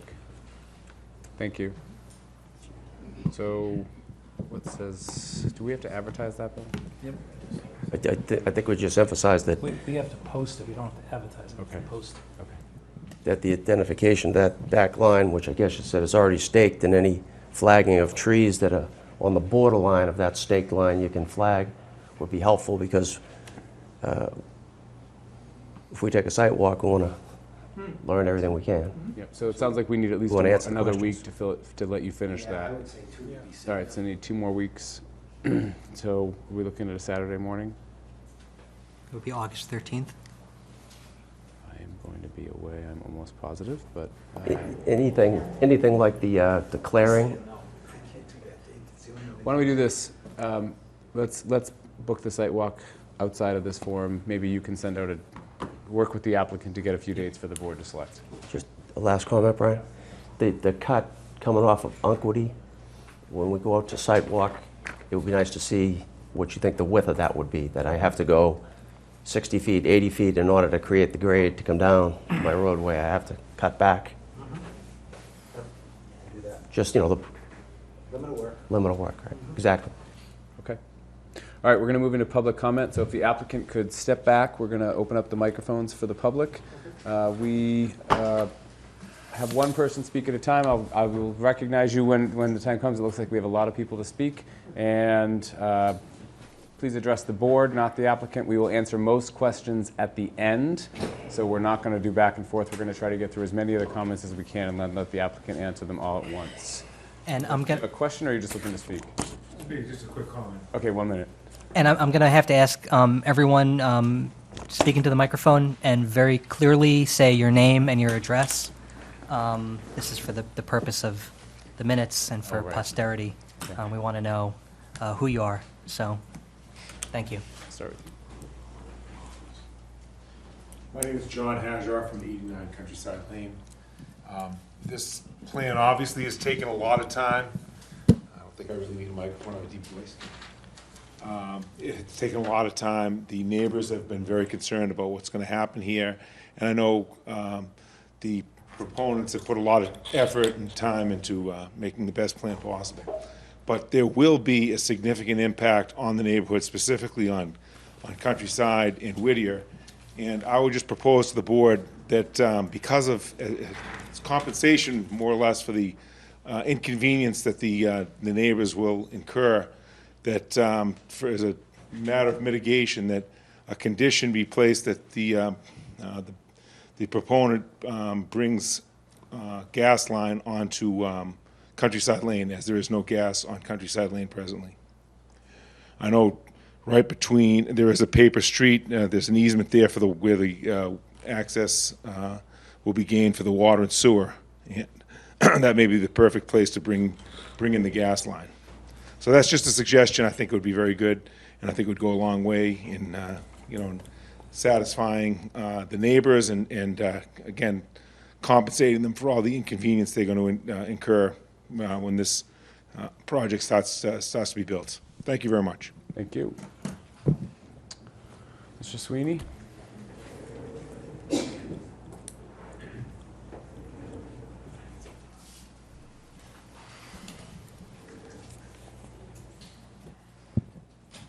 Good evening.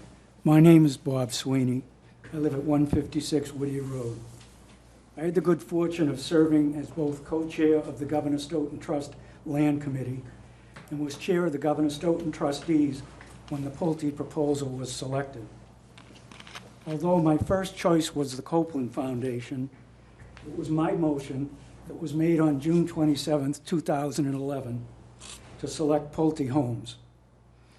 I continue to fully support this motion that passed unanimously and specifically selected the proposal Pulte referred to as Plan C.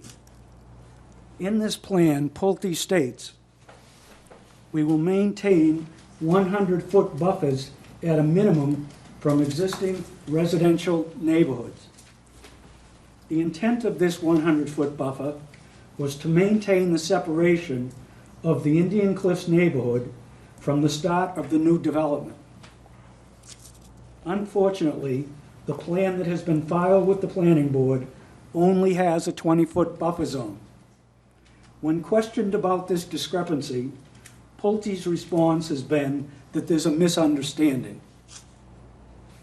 As someone who was directly and deeply involved throughout the process, I would like to state that there is no misunderstanding. Pulte is using a trick of the trade as they hope to build like-value homes with those of the existing neighbors and would like to take advantage of and gain more land use for the potential homeowners who will be paying high market value for their property by decreasing the intended and understood 100-foot buffer. Therefore, if allowed, Pulte will reap significant financial gain from the reduced and clearly understood 100-foot buffer if they are approved for the 20-foot open space buffer zone. It was the Governor Stoughton Trust Land Committee that first recommended the 100-foot buffer zone in its final report. Furthermore, this 100-foot number is specifically mentioned 3 times in the purchase and sale agreement. In conclusion, the buffer zone is a significant and crucial issue that should be resolved before the site plan is approved. If Pulte feels they are short on land for their 23 homes, they always have the option during the permitting process to seek some of the remaining 4 acres of land from the Governor Stoughton trustees. Thank you. Yes, sir. Front row.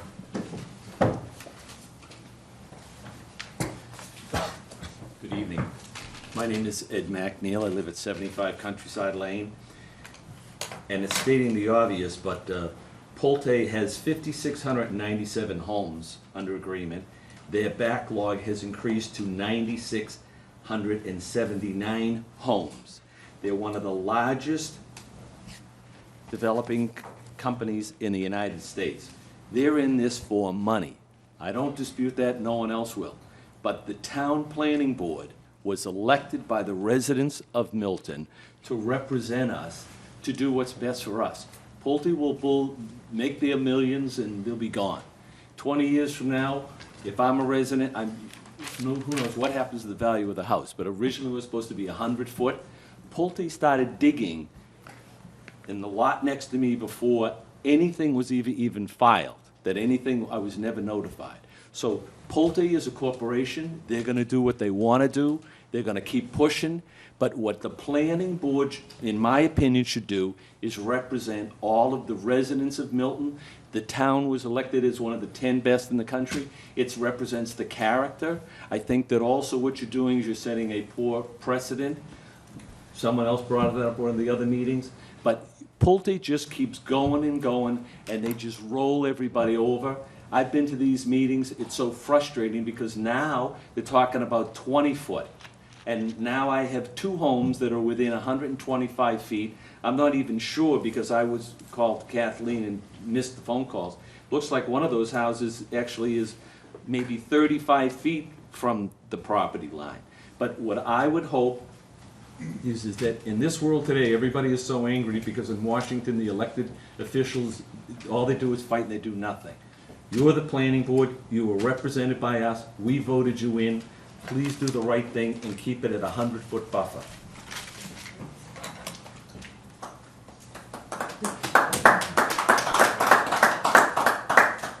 Ma'am? Yeah. My name is Judy Sweeney, no relation to Mr. Sweeney. At 29 Quizit Brook Road, I'm also the vice president of the board at Quizit Brook. And I know our president has written to you expressing some concerns about the storm drainage. I just wanted to add some more detail to that and then make another comment about development of the remaining 4 acres of land. Could I borrow this yellow? Yes, please bring the mic with you, though.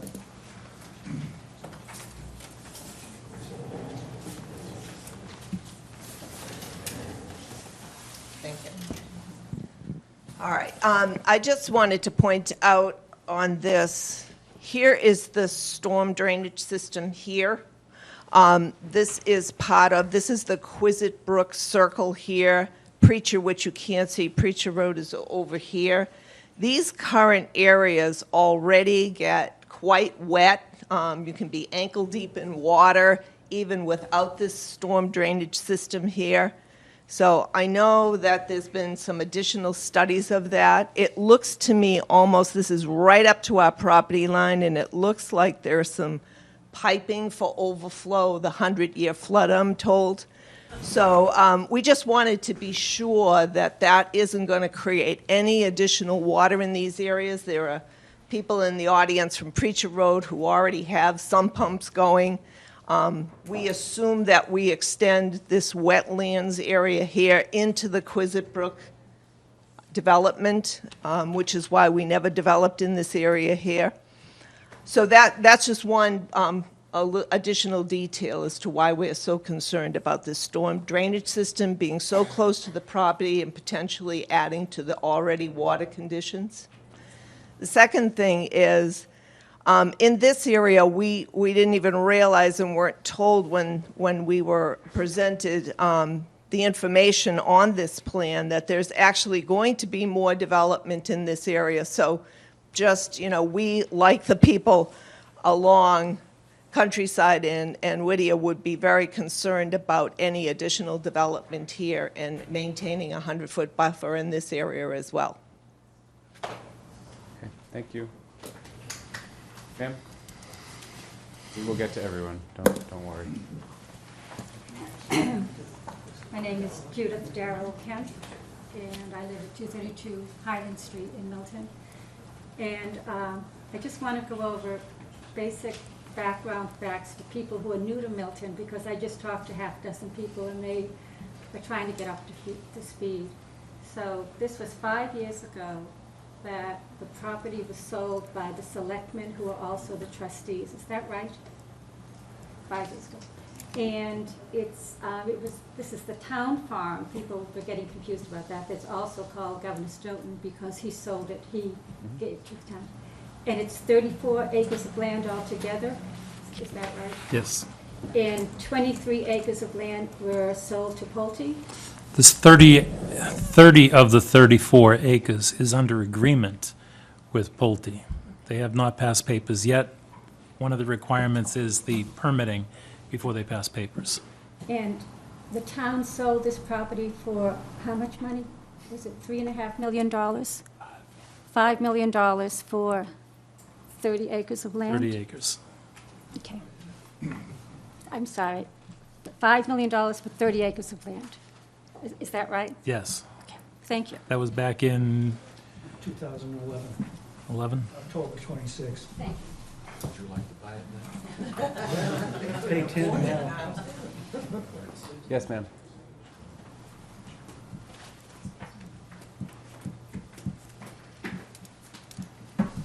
My name is Susan Macenzio. I live at 16 Preacher Road is my address. My sense is that this board has a history of being committed to preserving the integrity of Milton's lands. I believe if this proposal is allowed to go through, it will be a violation of that and a serious mistake. My question to the board is, if abutters do not want this to happen, what are the steps, what's the process we need to go through to stop this? We will answer that as part of the filing.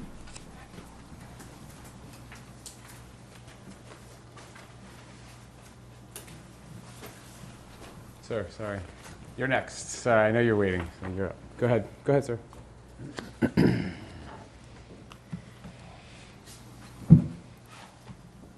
Good evening. Evening. Sean Fahey, 202 Old Farm Road.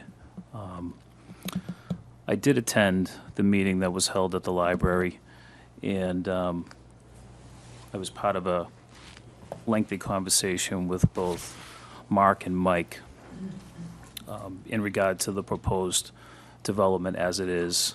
A substantial part of the conversation that we had was in regard to the buffer. And it took us a while to get there, but we eventually got around to an understanding of what was being proposed. My point of view, and I think there were many that were at the meeting with us that shared the same point of view that I had, is that what is being described as a 100-foot buffer, a 100-foot buffer, is not something that I ever would have expected in any reasonable interpretation to be a 100-foot buffer. It also appeared, as it was described to us, that the owners of the property don't necessarily have an obligation to maintain with what may be left there as growth. I understood from Mark and Mike that a property owner, although trees that may appear during the walkthrough may remain as part of the development, could ultimately be removed by the property owners that purchase the parcels. My greatest concern is that a relaxation of what was, I think, understood to be the agreed buffer is significantly harmful to the folks that abut these properties, certainly on Countryside. And I don't feel they deserve to be disadvantaged in that way. And I guess furthermore, the developer, in my opinion, should be compelled to an agreement that was established and shouldn't be granted relief that, in my opinion, is very significant. Thank you. Thank you. Sure.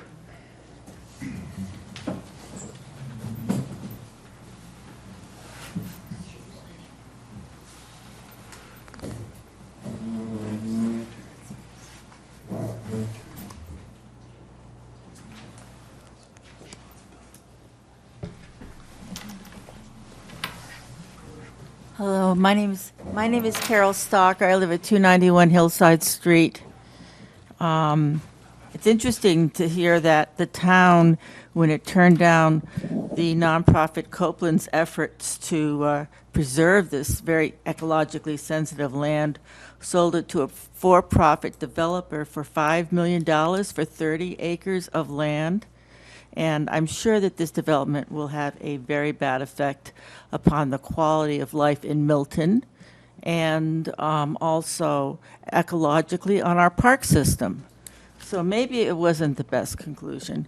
I am a member of the Milton Street Tree Advisory Committee, and we had a meeting a couple of nights ago. We are finalizing a list of recommended street trees in Milton, and I heard you mention the list, and this gentleman talked about 12-foot tall trees. Well, if those 12-foot tall trees are Norway maples or some junk thing like that, it doesn't matter how tall they are, you got to pick the right species, and we are updating this list. So I hope that, you'll be aware that this is coming your way. Do you have a timetable for that? Yes, we hope to have it out by September. Thank you. And we have lost 50% of our bird life in the last 40 years. And one reason is because of the destruction of habitats, such as with this project. And another reason is because of the planting Asian trees like burning bush and, Zelkovia, which produce absolutely no food for wildlife because wildlife is not adapted to trees and shrubs that come from other continents. they produce zero food. So they look nice and they give some shade, but they're basically an ecological desert. And that's why we're putting this list together. In terms of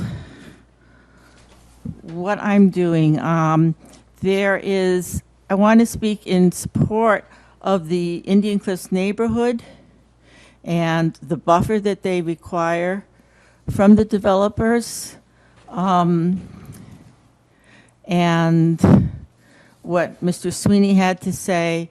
I'm sitting with Judy George, who is the chairwoman of the Inter-Neighborhood Association Committee, INAC. This is a group of neighborhood associations such as the one that I belong to, which is the Hillside Neighborhood Association, which need to have formed together to deal with issues such as this. And for instance, we are all affected by traffic. The route that these construction trucks take over the next unlimited number of years will affect not only the residents of Indian Cliffs, but the residents of all neighborhoods, and especially of Harlan Street and Hillside Street, which has been inundated by a tsunami of commuter cut-throughs since the roads were widened and repaved recently. In fact, that repaving is still going on.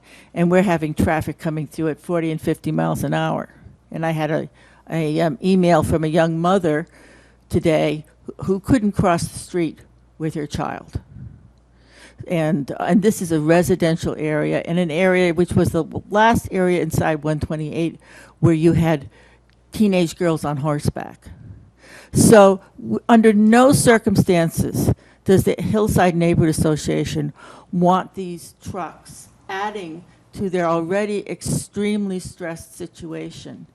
And we hope that there will be a signed agreement as to a path that they would take which would not involve Hillside and Harlan Street. For instance, the best route is Randolph Avenue to Chickatawbit Road to Unquity Road to the site, is what we believe. Let's see what else. I also am disturbed by this curb cut proposal. I'm not sure why you cannot have access down Governor Stoughton Road. And one thing that disturbs me about is not only the large taking of natural habitat and the large taking of state parkland, and a very inauspicious, as Alex Whiteside says, a kind of a brutal location with this incredibly steep cliff when there is already a road in and out. But also, when I look at what was done at the development at 220 to 224 Unquity Road, which is at the corner of Harlan Street and Unquity Road, which was again another curb cut into the DCR land. And I urge you all to drive by that. I drive by it daily, and I always wince because it's a solid slope of bright red mulch with little gumdrops of 2-foot-tall shrubs about 20 feet apart. And they haven't grown an inch in all the years they've been in there because they received no care whatsoever. And it is an affront to everybody who goes through there to enjoy the natural beauty of our parkland. So it was not only was there a curb cut there that probably shouldn't have been allowed, but the landscaping could not be worse. Could not be worse. Maybe plastic would be an improvement. So I hope that there's some thought about this. And that's another reason why I mentioned the Milton Street Tree Advisory Committee. Let's see. Also, I'm concerned about with this steep, steep drop-off if you put in this road. What about all the nitrates from, 25 suburban lawns that are going to be running into park wetlands to kill aquatic life? It's a very sensitive area. So anyway, I think that this is going to be an extremely difficult development to develop in a way that doesn't permanently damage our parklands. And I would say, in short, we are supportive of Indian Cliffs. I am personally not supportive of a DCR cut. I also urge you to use the Milton Native Tree Advisory Committee tree list. And most of all, to keep this construction traffic off of Hillside and Harlan Street. And this city is under tremendous traffic pressure. And we're already reeling from it, and we don't need more. Thank you. Thank you. Can I ask a question of her? Sure. Is Branch Lane on that committee? Yes. He has that list. Yes. Okay. No, he has the list that we provided to him. So I'm sure he's given it. He has not She given it to acknowledged us. you don't have the list? This is the list of what? This board, I'll make sure that Branch gives the list to the rest of the committee. but just so you know, that this board basically went through the city of Boston's recommended tree list, made some selections from that, and that sounds like the list that you're going to provide to Branch already the has. rest of the committee. Great.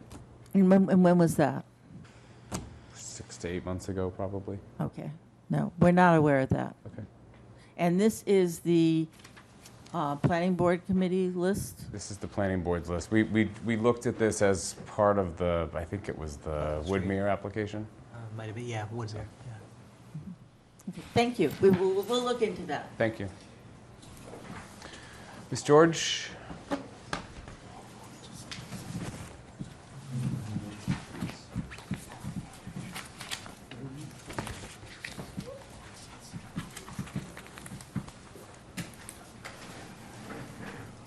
Good evening, I'm Judy George. I live at 52 Ford Ranch Road, which is off of Hillside.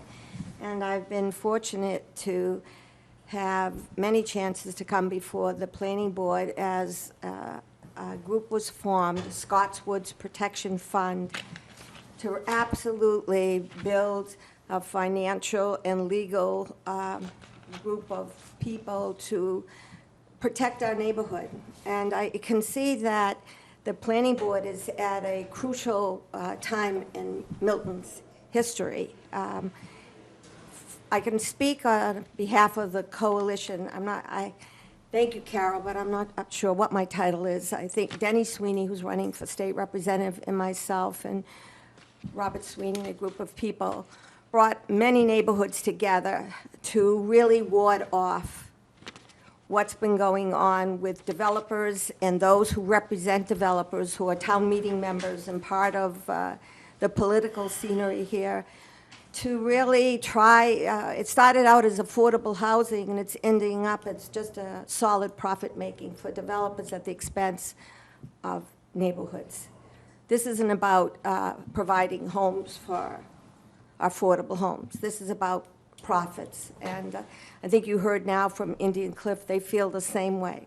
My recommendation for the planning board is to try to get the developers to be more inclusive, and before they start going down the road of what they want to do, to bring the neighborhood that they're planning on approaching involved right from the beginning. Because now you'll see, as it was on when Mr. Hamilton, he's at a point now where he's working with our neighborhood, but it took 4 years, a lot of money, and a lot of time. And I think that could be prevented if the developers and the people involved work much more closely with the neighborhoods. All these neighbors do is want to, they're not trying to keep anybody out or affordable housing. They just want a quality of life, that they came to Milton and they love it, and that's why they're here. I've been here 52 years, and I've loved every moment of my life here. And I'm hoping that somehow this Pulte and Indian Cliff, Mr. Sweeney reached out to me, and they really want to see something develop there, but they want to be included, make sure it fits their lifestyle as well. So thank you, and I appreciate the planning board for letting me talk. Thank you. Is there anyone else who wants to speak to this application? Yes, go ahead. Hi, I'm Michaela Steinley, 27 Quissabrook Road, and I have the distinct pleasure of hearing the rooster in the morning in the animal shelter. So I am directly behind. And it's, even though the shelter itself is in sore need, the peace and quiet that I hear most of the day is lovely. So I'm just wondering about the parcel that has not been developed but could be, and I'm wondering if you might be able to respond, either the developer or the planning board, to how we would become involved, engaged in those discussions. Thank you. Could you just point to the map as to what you're so Sure. we're all very clear? So, let me see, I get disoriented. Judy, I Yeah. need Judy. She's talking about this area right here. Okay. This- the farm. 'Cause So I this think is she's my right here, condo. I'm right here. And so- the animal shelter's right here. Yeah. And so it's, the dogs and the rooster are my next door neighbors. And I just wonder if this is subject to development, if we could also kind of be involved in how that would proceed. Mr. Clark, is that the 4 acres that remains in town's Yes. possession? Thank you. But my understanding was that one of these buildings would be converted into either a two-family. Potentially. Right, okay, but that would be by Pulte, correct? Yes. So, But it would belong to the trustees.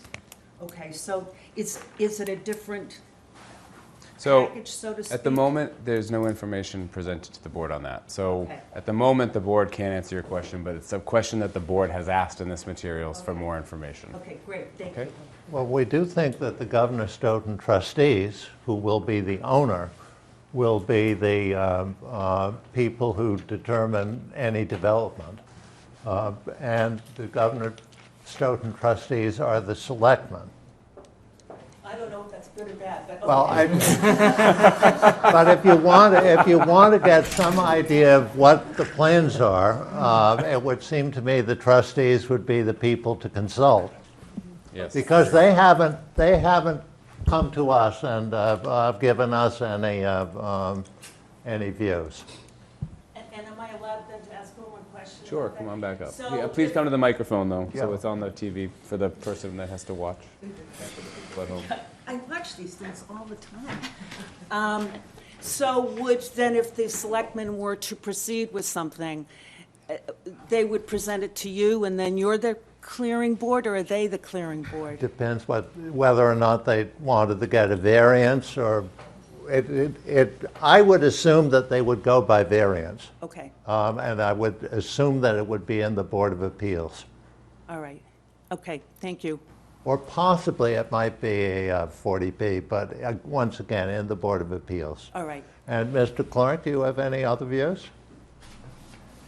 No, I would have just probably repeated something Mr. Sweeney likes to say, and that is the town's owned it since 1701. And the selectmen have been watching it since that time. So I'd be glad to watch over it. I'd be glad to do whatever I could.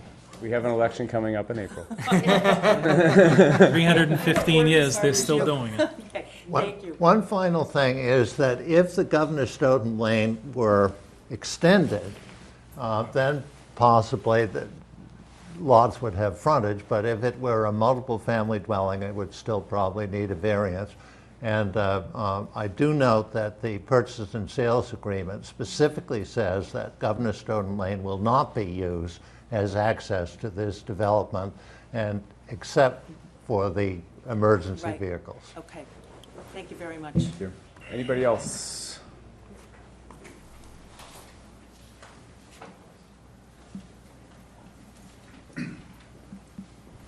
Hi, everybody. Thank you for this opportunity to speak. My name is Gene Irwin. I'm a town meeting member, Precinct 9. I probably have about 50 questions regarding this thing, but... Just give your address as well for the record. 120 Highland Street. Thank you. But for the sake of brevity, I'll only ask a couple at this point. When the RFP first went out for this property, as I recall, there were about 5 different bidders. And my question to the board is the Pulte offer came in one envelope, where every other offer came in two envelopes. And the idea was there was supposed to be a price proposal and an idea proposal. And the idea proposal was supposed to be opened first and scored. And then they'd move along to the price proposal. Well, again, Pulte submitted their offer with just one envelope, and I think they should be disqualified right then and there. And why haven't they been, and will they be? Weston Associates had an offer on this property, and I walked the property several times, and I believe Cheryl Tagayas' family has a stake in the Weston Associates.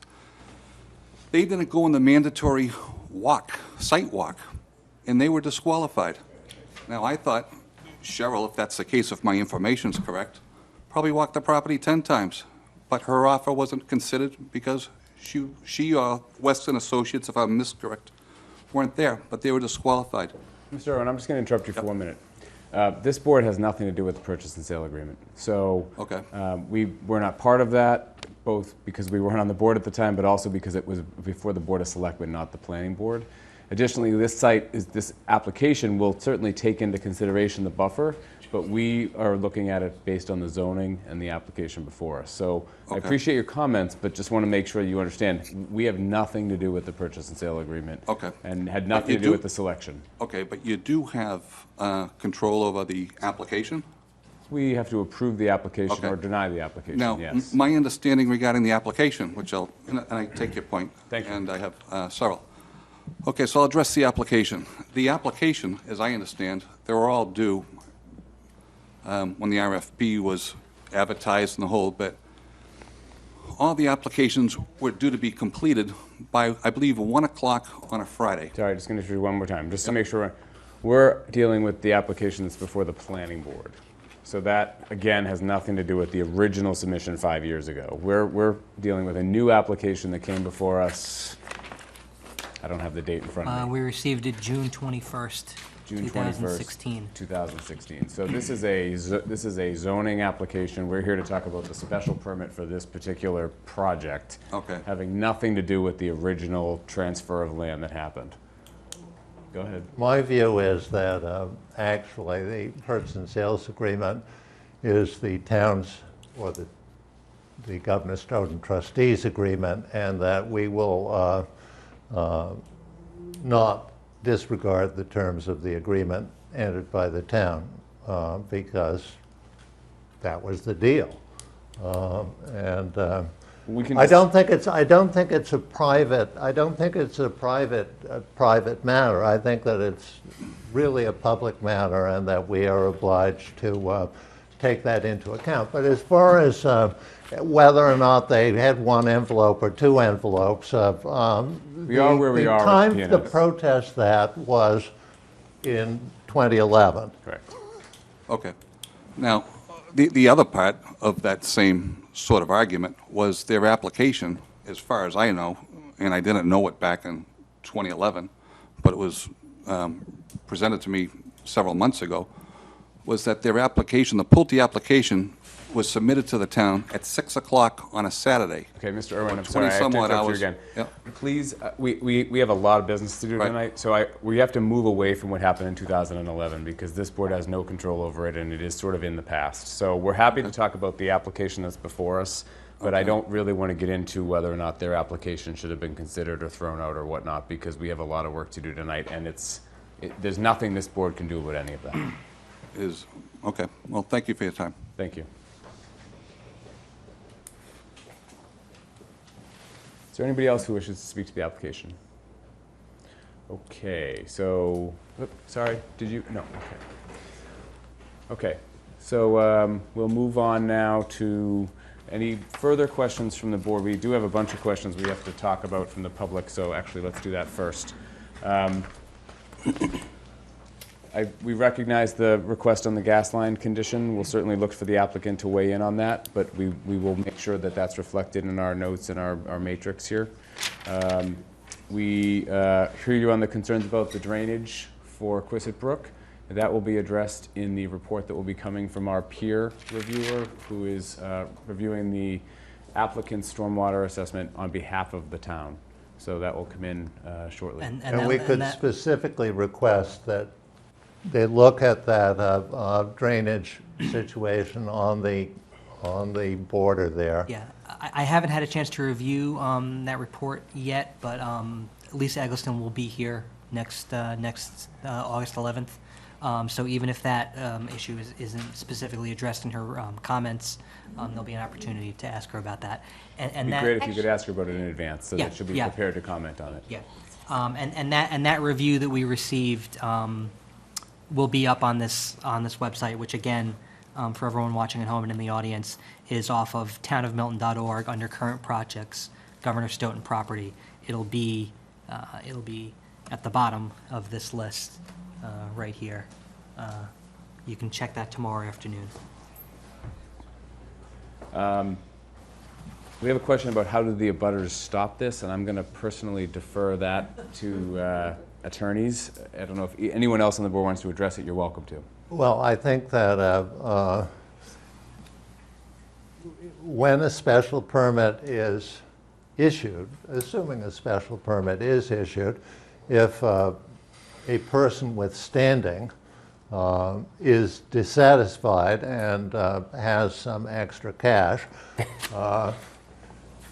that person can institute an appeal in a court of competent jurisdiction, and presumably they'd better have some good, solid legal reasons why the permit was not issued properly, other than the fact that you don't like it.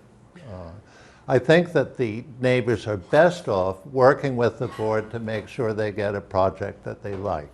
So to that end, as you read through the cluster development bylaw and the accompanying rules and regulations that go with it, which are all available on our website and can also be provided by our staff, that is where the governing ideas are behind what's being presented. If you see an opportunity where someone's asking for a waiver, obviously that's a good opportunity to look at something and say whether or not you believe the waiver is appropriate.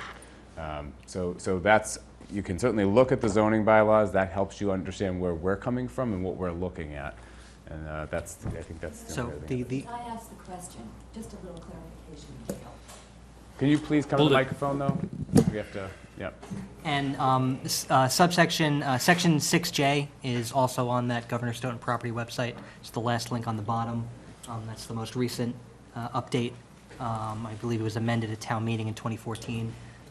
So that language is up there as well.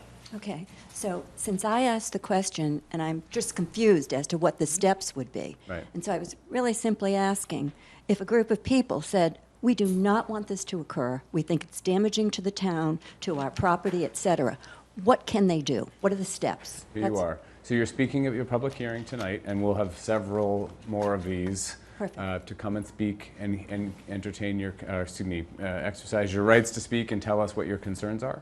And that's the best place to have your voice. That's the process. Correct. Participate. I think, oh, I've got one here. But participate and get as many of your neighbors to participate as you can, and when you see something that doesn't seem right, speak up about it. Okay. Let the planning board know your feelings about it. Okay, go ahead. I have a question for you. What are you envisioning the build-out to be? Are you going to build these homes as you sell the lots? And how long do you think market absorption would take? Yeah, that's a good question. So, well, in a perfect world, we would sell 1 to 2 homes every month once we get going. So a size project like this of 23 homes, I would imagine that once we get started, we would be able to construct the development, build the homes, market the homes, sell the homes, and close on the homes, and really complete the development within 1 to 2 years. And we have lots of developments in this area, and so we feel very confident about that. And as far as building them beforehand, Typically what we'd like to do is we would start with a model home as soon as we were able to, either one or two, model showcase homes. And we would sell out of those. And we don't like to build spec homes, and it's only a necessary evil. So in a perfect world, we would pre-sale all of the lots, and a home buyer would come in, and they would be able to choose the home style that they like, and be able to pick out all their furnishings and colors and things like that. In a perfect world, that's what is best for everybody for the development. Certainly. We may or may not have some spec homes that we build in advance of home buyers, so that the market, when a home buyer comes in and they need to move quicker rather than 6 months or 9 months in order to build a home. There's always a buyer that needs to move quickly for a variety of different reasons. It's nice to have a few homes available for those folks as well. So it's a combination of spec homes and building to market. What's the projected sale price of the home? You can answer the Through the question. chair. That's a good question as well. We don't, it's certainly the sales price is determined based on the market at the time we go to market, which isn't now, because obviously we haven't constructed the development. We haven't obtained all of the permits and approvals. But I think the best estimate of the sales price of the homes would be to compare it to the surrounding neighborhoods. That's what we're intending to build here is a neighborhood that is consistent and cohesive with its surrounding uses, and the homes, will be like the ones in the surrounding neighborhoods. So whatever those homes are selling for, I think we would achieve or look to be achieving those prices. Okay, just moving through the rest of the comments from the public. There's a concern about street trees. Obviously, we had a discussion about the species list that the planning board recommends, and there will be a list hopefully available by September, so hopefully the applicant will have an opportunity to look at that. And the planning board will take into consideration a condition that they do so. The construction vehicle route, there will be a construction management plan associated with this plan that will likely address that. Go ahead. My own feeling is that as far as the construction route is concerned, it should be part of the special permit. Okay. And maybe a construction management plan if it has teeth. Yep. Because we've got to know where this traffic is going. Yep. And we had a question about access to Governor Stoughton Road. Why not accessed by Governor Stoughton Road? I think the question's actually now been answered based on the purchase and sale, but the applicant can certainly feel free to answer that as part of their application. And there's a question about runoff from the road. I asked that question, why not Governor Stoughton Road? And what was the answer just now? It's in the purchase and sales agreement that you can't use it. Except for emergency access. And then last comment I have from the public, I believe, is for a question is that to address the runoff of nitrates and other fertilizers and such into the parklands.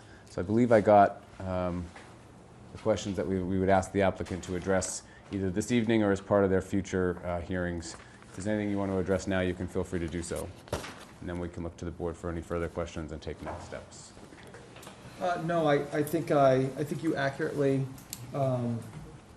listed the comments that I also noted down, and I think it would be better for us to think about the comments that we've heard tonight before we make a response, and we will have plenty of meetings to do so. Mr. Whiteside. I think it would be a good idea to go to the next hearing at this segue. Before we do that, I agree with you, but before we do that, are there any further questions from the board that they'd like considered as to have answers for the next hearing?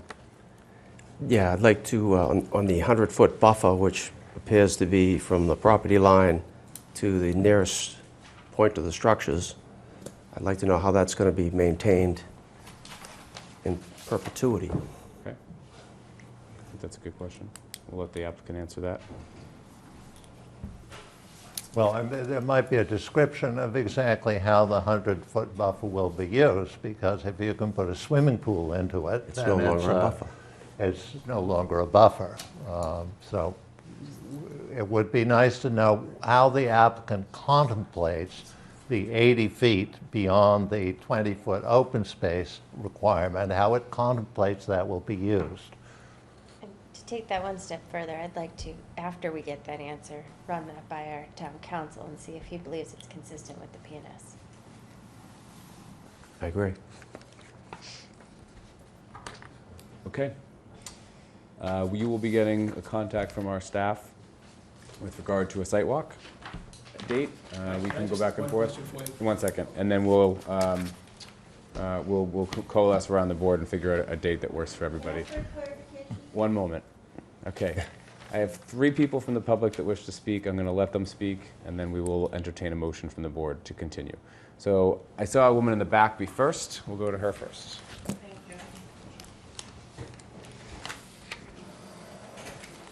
My name is Lois Thornhill. Could you hold the mic, please, for the record? Thank you. My name is Lois Thornhill, and we're at 65 Countryside Lane. I was there some 30-something years ago when my mother talked with Mr. Flatley about this land. And I have to tell you, we are absolutely just shocked about what's about to happen. But what I'm most concerned about, when I looked through this list, number 11, if you could we just put that on, please? This is the buffer compliance plan. And I'm trying to understand and reconcile this plan that was submitted calls for a 30-foot buffer zone, which is now somehow 20.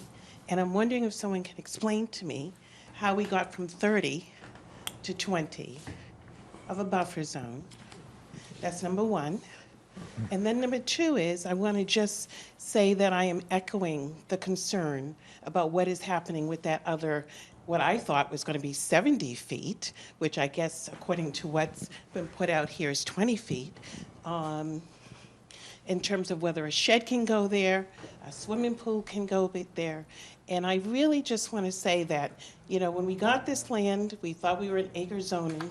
Somehow we're in half-acre zoning.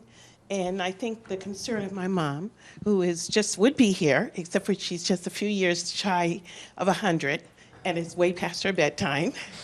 But I've come to say that the idea that she's going to be looking out her windows into another yard in her backyard is very troublesome. So if someone could just tell me how we got from 30 foot, which is in this Title 11, this number 11, to the 20 feet that's been talked about, and also what is going to be the restricted use of whatever that excess is in that 100-foot buffer zone. Thank you. I assume the applicant will want to answer that now? Yeah, or? I'd be happy to. Mr. Chairman, that plan, that document number 11 that was just called up, was a former previous contemplated buffer plan that our company had submitted to the trustees as part of us discussing the interpretation of what the 100-foot neighborhood buffer was.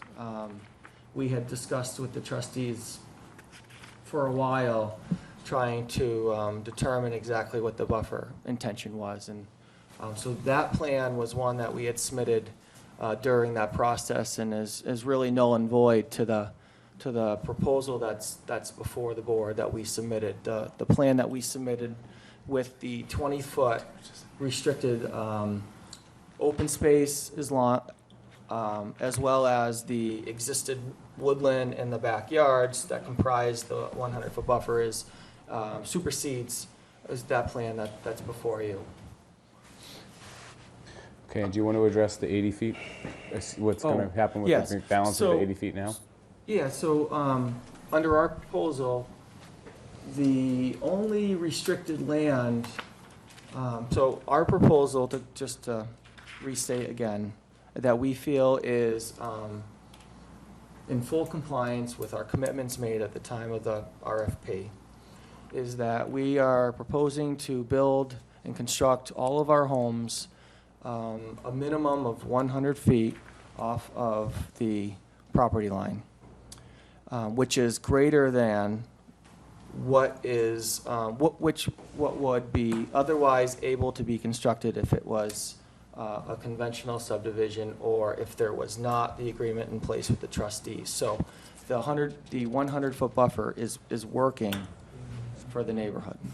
And then, in addition to the 100 feet of putting our homes off of the property line, the buffer consists of a 20-foot strip of restricted open space, and then the remaining 80 feet would consist of existing woodlands and lawn area. And under our proposal, there would be no restrictions to the future homeowners on what they could do within that 80 feet.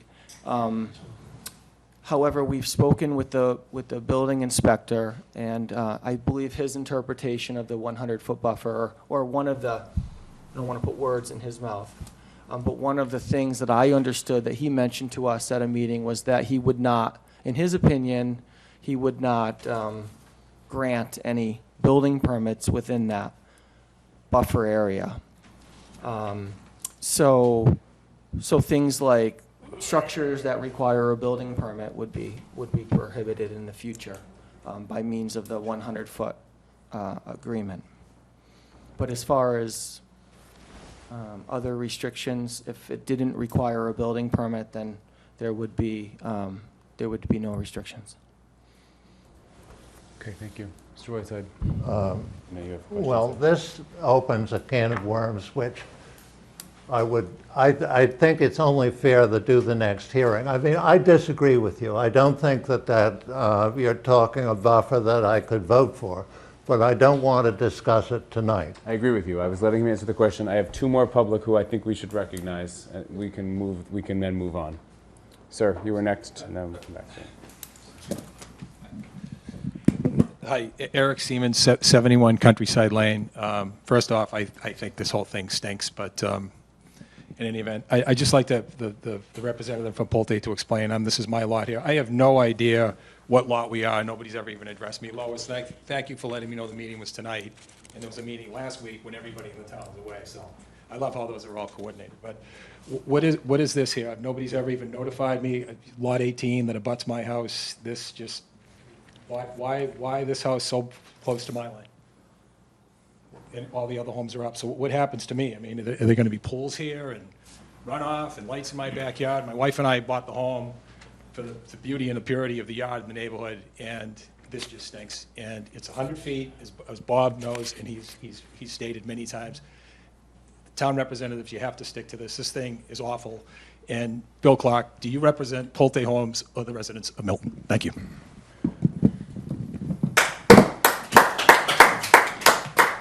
One final comment, then we're going to continue the hearing. Carol Stalker, 291 Hillside Street. I have to report back to the Hillside Neighborhood Association about the route of the construction trucks, and you did answer this question, but you did it very quickly, and I couldn't quite hear, and I didn't get it. So what we want, I need to know what to report back. What we want is assurances in writing, and Mr. Alex Whiteside did talk about having this written in to the permit. We want it in writing. So I can answer your question. Yeah. We're under discussion period right now, so until we start to get into actual deliberation and voting, there is really no answer. Okay. So you can answer back, and it's just under we're taking it under advisement effectively. Okay. And what do we have to do now? Do we need to write letters to people? Do we need to come to meetings? Where do we go from here as a neighborhood association? There will be a continued public hearing on August 11th in the moment when I ask for a motion for it at 7:15? 7:15, and that will be the next opportunity for the public to weigh in. There is possibly going to be a site walk before that, so watch the website for that. Okay.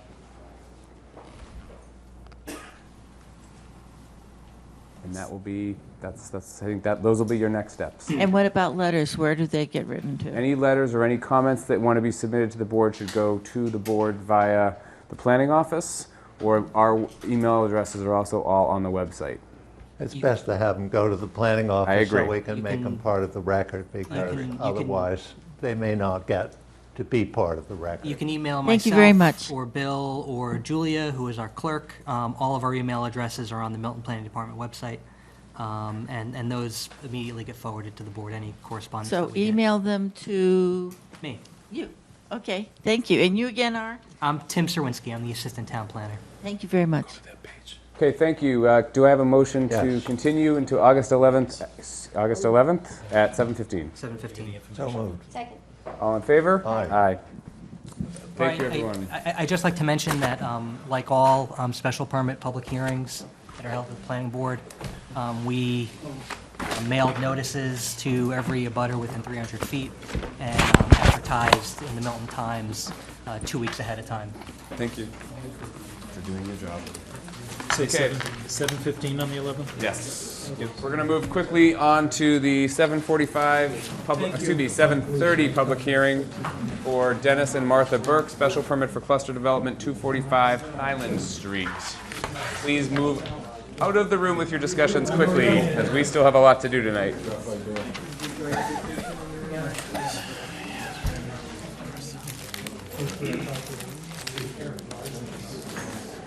Oh, okay, thanks.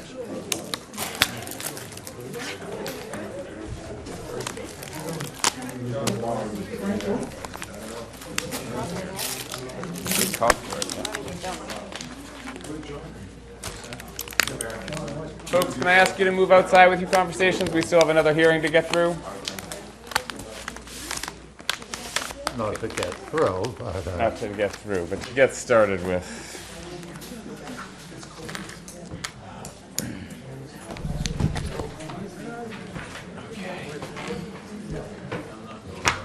Good thing you changed the door lock time. what? Good thing you changed the door lock time. Okay, let's get started.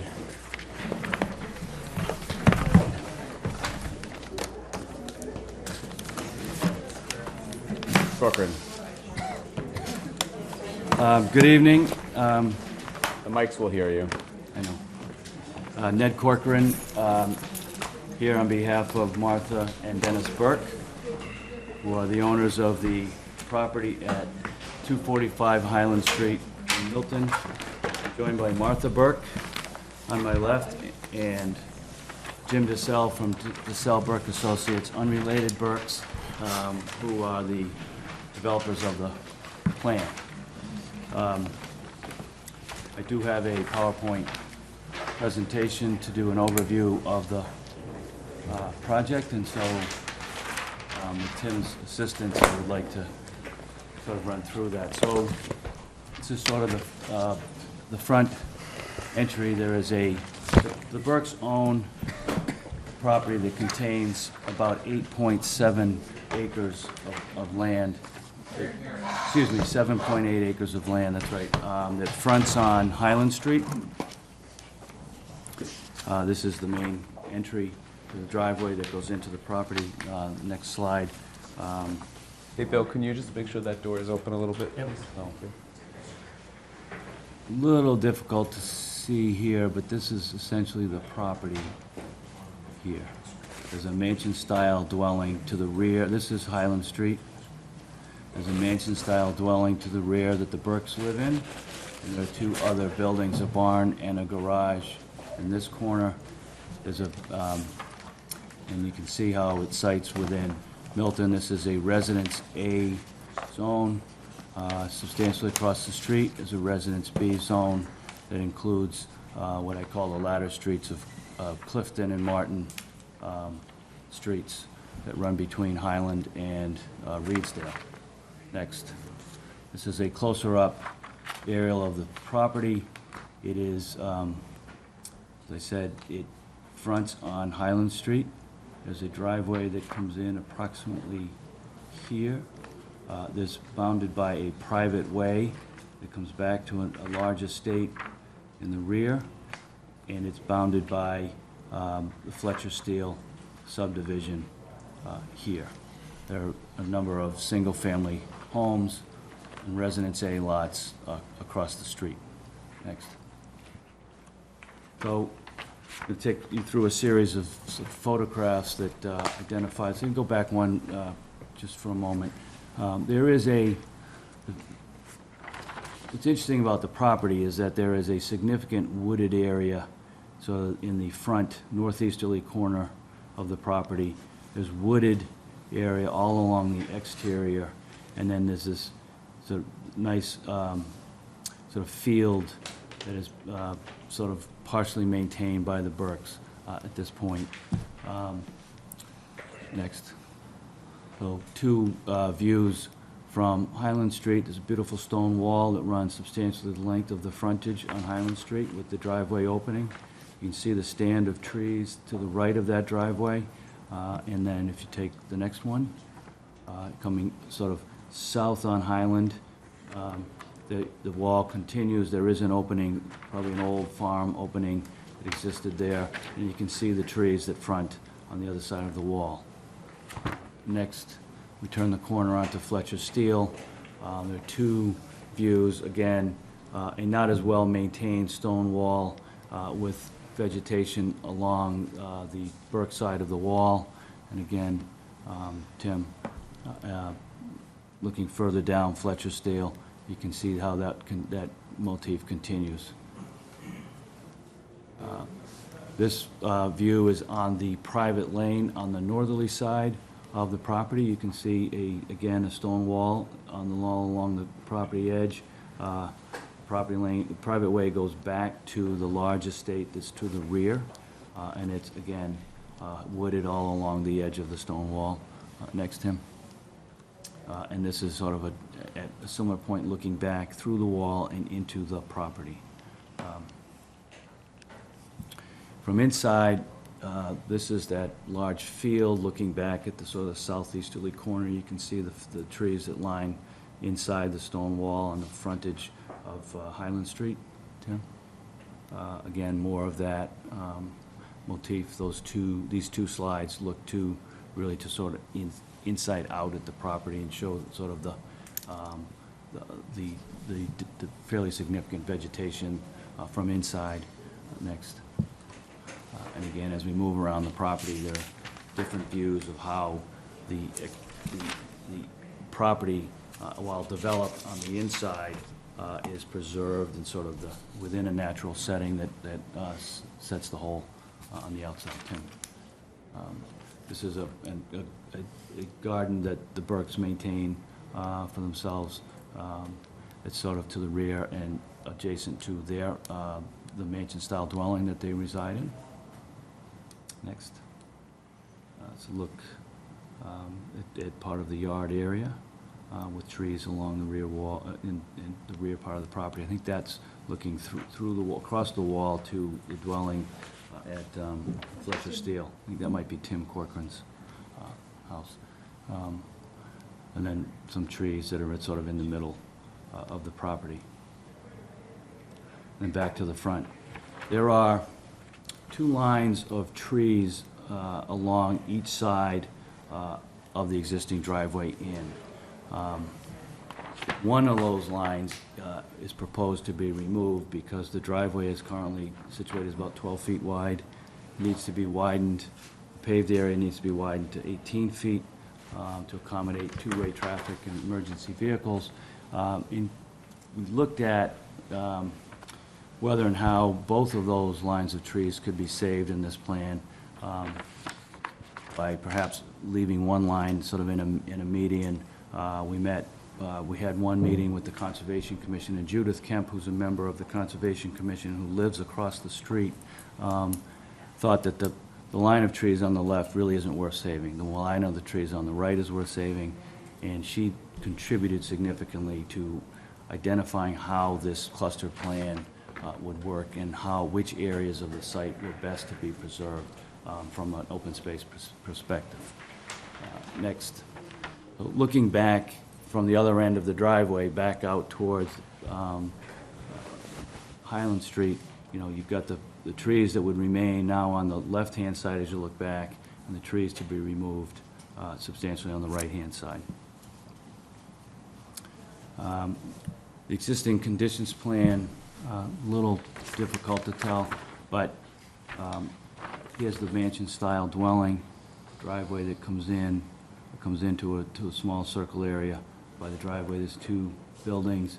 You can see the trees identified in front, and the walls and whatnot. There's a total lot area of 340,529 square feet, plus or minus. That's about 7.82 acres of land. Bylaw does allow a cluster subdivision for properties that exceed 5 acres. And so we're moving forward on that notion. Next. We started with the notion of a basic subdivision under Residence A zoning. This isn't a Residence A lot that would allow lots of 40,000 square feet or more with 150 feet of frontage. The first plan had 6 lots with a relocated driveway. The main driveway now is here. It would be relocated and widened here. 2 of the lots, well, 1, 2, 3, 4, all would sort of front on Highland Street, with at least 2 getting direct access out onto Highland Street with new driveways. These 2 lots could have access to the new way. The mansion style is preserved, dwelling is preserved with a larger lot, and is again a larger lot for the 2 other buildings, with a house that would be developed with respect to that. Next. We adjusted that, thinking that it might be more appropriate to think about 4 driveways. Again, we turned the lots on their side. So 1, 2, 3, 4 lots of approximately 40,000 square feet each. Each would have a driveway on this new roadway with a cul-de-sac, and then again maintaining larger lots to the rear. And this is the plan that we came to the board with in February from a preliminary site subdivision review. Tim? Next shows, with respect to the development of a new roadway to town standards of the rules and regulations of the of subdivision control, really requires 2 fairly significantly sized underground detention areas for handling of stormwater runoff, which really would have impacted this area in particular, the trees.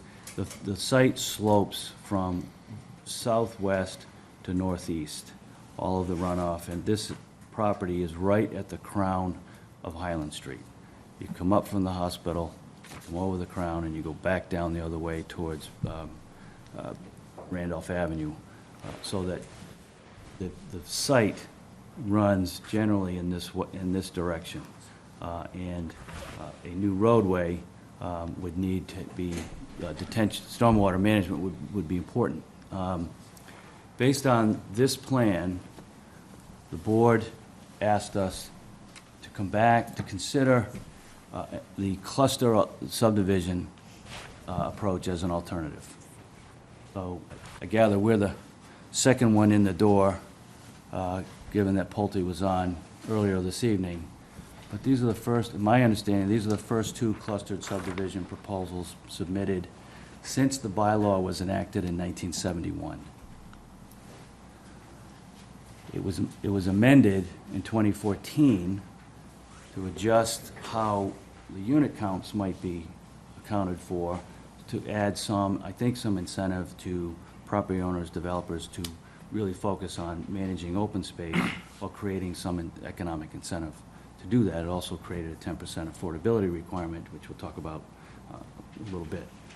So based on that, we did take a second look at it. I was looking at the cluster subdivision approach for another property in town, which I don't think works, but I looked at it for this property, and it does work here. So the bylaw requires, next slide please. So we just run through, there's the coverage sheet. Again, the existing conditions plan.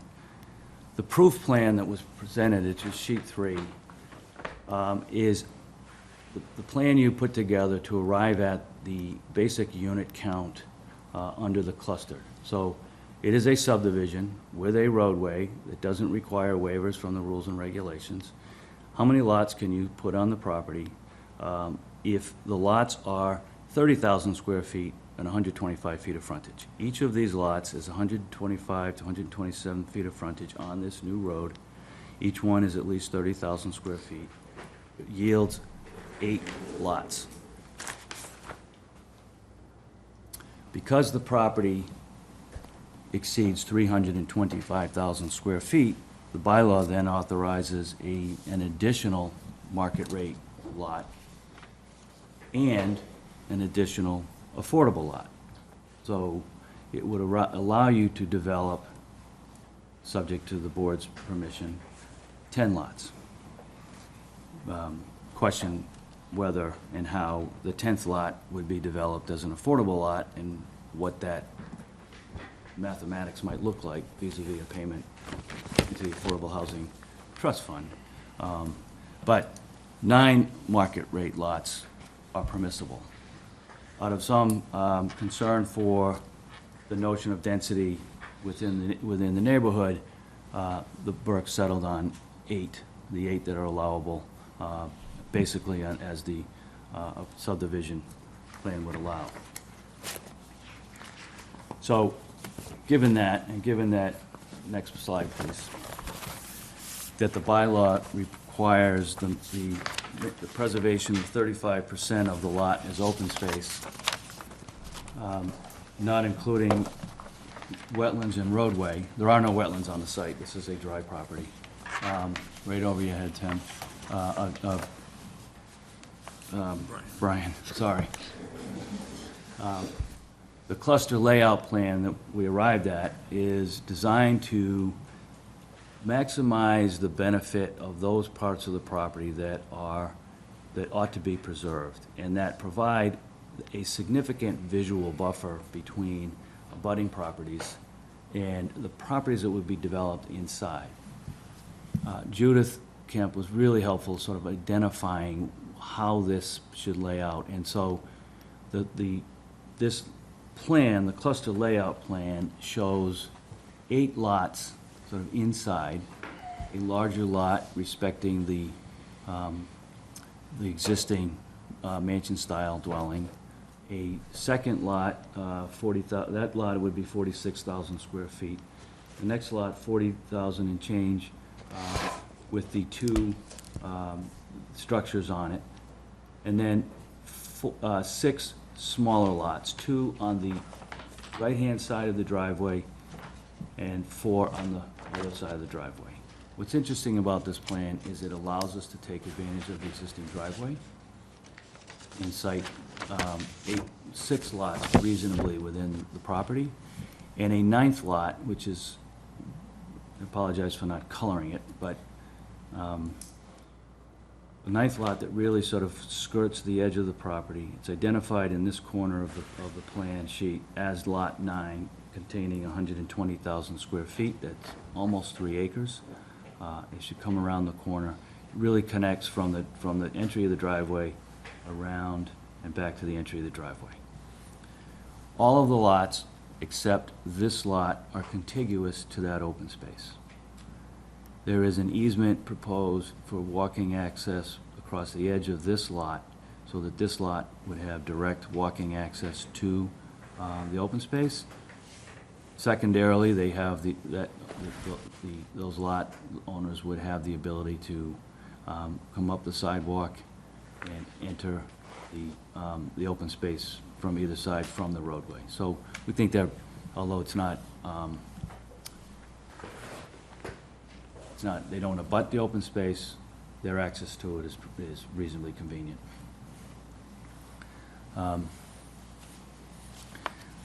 Next slide. That's just the grading plan. We put all the sheets in case you wanted to look more particular, but then the next one is the profile plan, and then I think the next one that's important, at least from an initial perspective, is the drainage and utilities. For the basic subdivision that was presented previously, with a new roadway located from the middle of the property. You see that there's a fairly significant drainage component to this to handle stormwater here. The next sheet shows a much smaller, less intrusive approach to the handling of stormwater, because the volume of stormwater is going to be much less associated with the narrower roadway, widened in its current location. There's a detention basin here that pipes under into here and ties into, would propose to tie into the town's storm drain system under the wall here. From a utility perspective, this property is not currently served by sewer. Would bring new sewer line in under the road, connect to new water service, the road. Other utilities would feed underground road. There would be a sewer easement through the open space to connect to the town sewer here, down at this corner, and water would be serviced here. But the impact of the utilities on the layout of the property is much less significant than they might otherwise be if a standard subdivision were to be approved. The next two slides are some construction details, and then I have some other issues. So one of the things I noted in the technical review that was done by Tim for the board was a question whether or not we'd identified impacts and benefits in the draft of the narrative. Quite frankly, I didn't identify any impacts because I don't believe there are any. But I had to think about it. So suppose you could say that 7 dwellings, new dwellings, as opposed to 5, might have some impact. There is 1 dwelling now. You're adding, under a standard subdivision, you're adding 5. If you're adding 7 as proposed, if you have 8 lots as proposed, you're adding 7. You've got to bring water and sewer in, but those are services that are paid for by the property owners. Drainage and stormwater are impacts, but those are less than proposed under a new subdivision.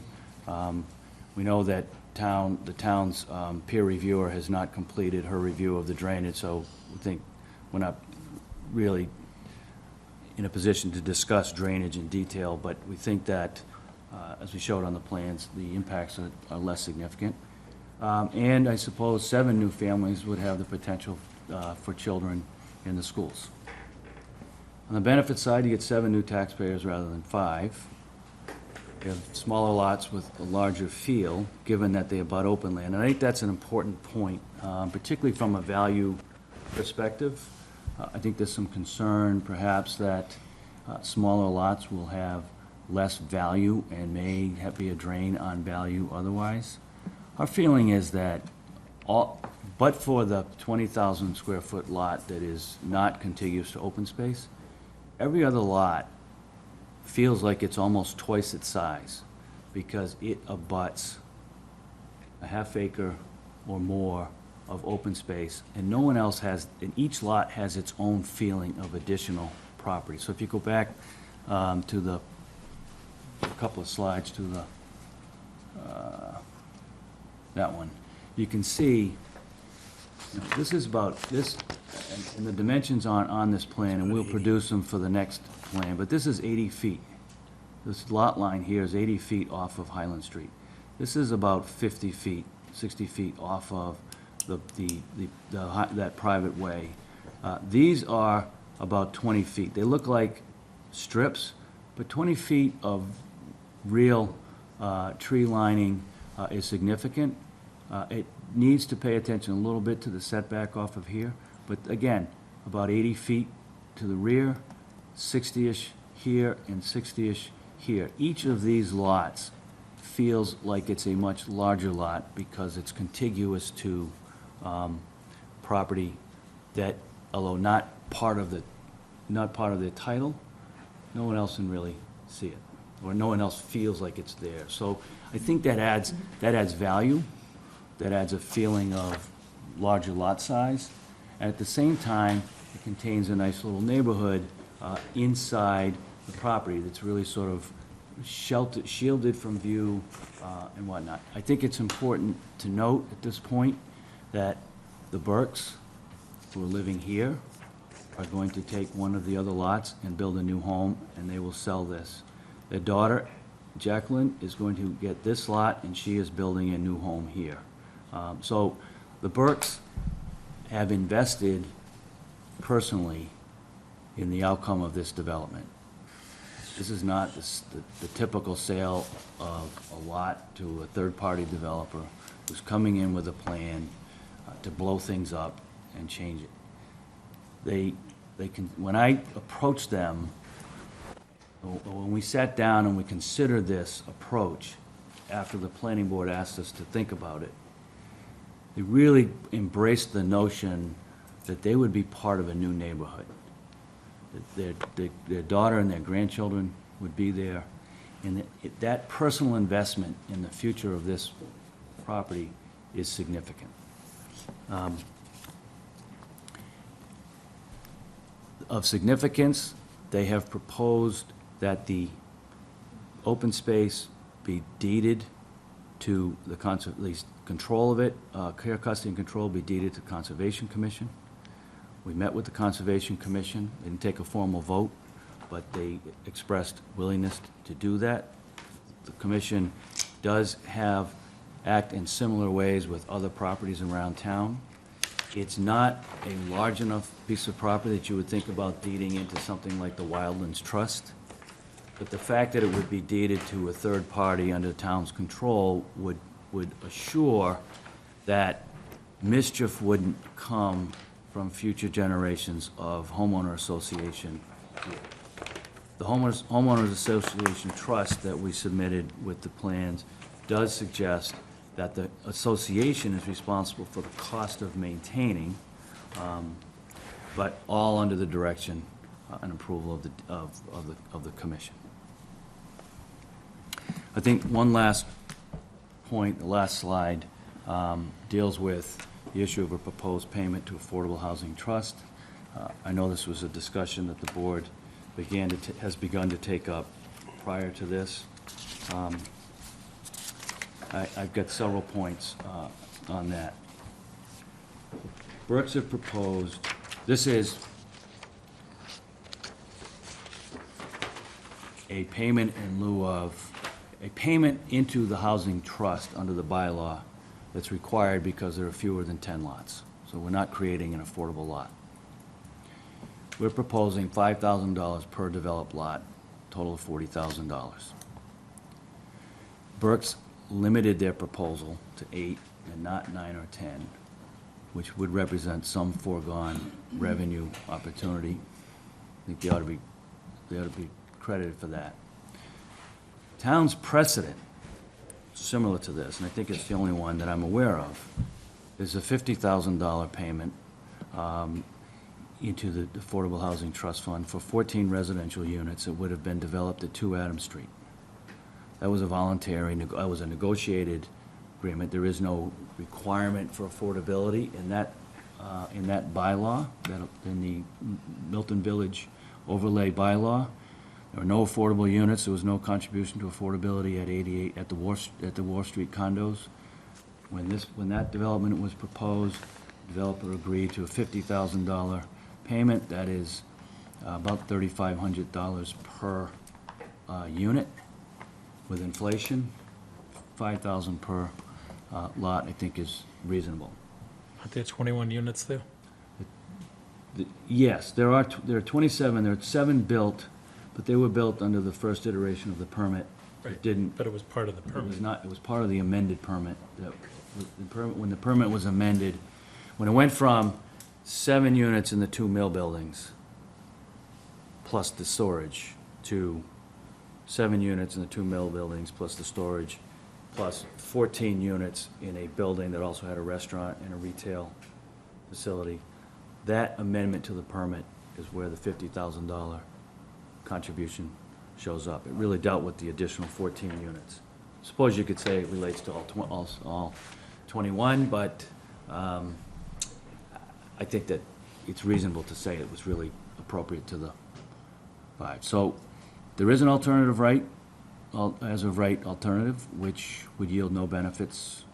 It would not provide open space, and it would yield no payment. I think Cheryl's point last time about accounting for the multiples of benefits is important. I think it's also important to understand that the Burkes switched from one expensive engineering and legal process to another. They have incurred twice the expense for the same outcome, basically in response to the request of the board to take a second look at this development under the cluster bylaw approach. And there will be additional expense, not significant, but there will be additional expense associated with the obligation to maintain the open space into the future. So I think that in this case, $40,000 is a reasonable payment into the, into the fund. The economics to the Burkes at the end of the day is really kind of a wash. We think that the value in to them on the sale of lots is equivalent to additional lots at a very significant return. At half-acre lots, each of those lots will be worth somewhat less than lots at an acre. But we don't think that we think that the net effect is essentially a wash. And so, from an economic perspective, their willingness to move forward with this approach, we think provides more significant benefit to the town. And so, given that, we would ask the board to consider this offer as a reasonable approach. And with that, I would stop and open to the board for questions that you may have. We'll respond as best we can. I would expect that we'll have to be back on the 11th in any event to discuss drainage. So to the extent that we can't answer questions tonight, we'll certainly be prepared to answer them to the extent that we can on the 11th.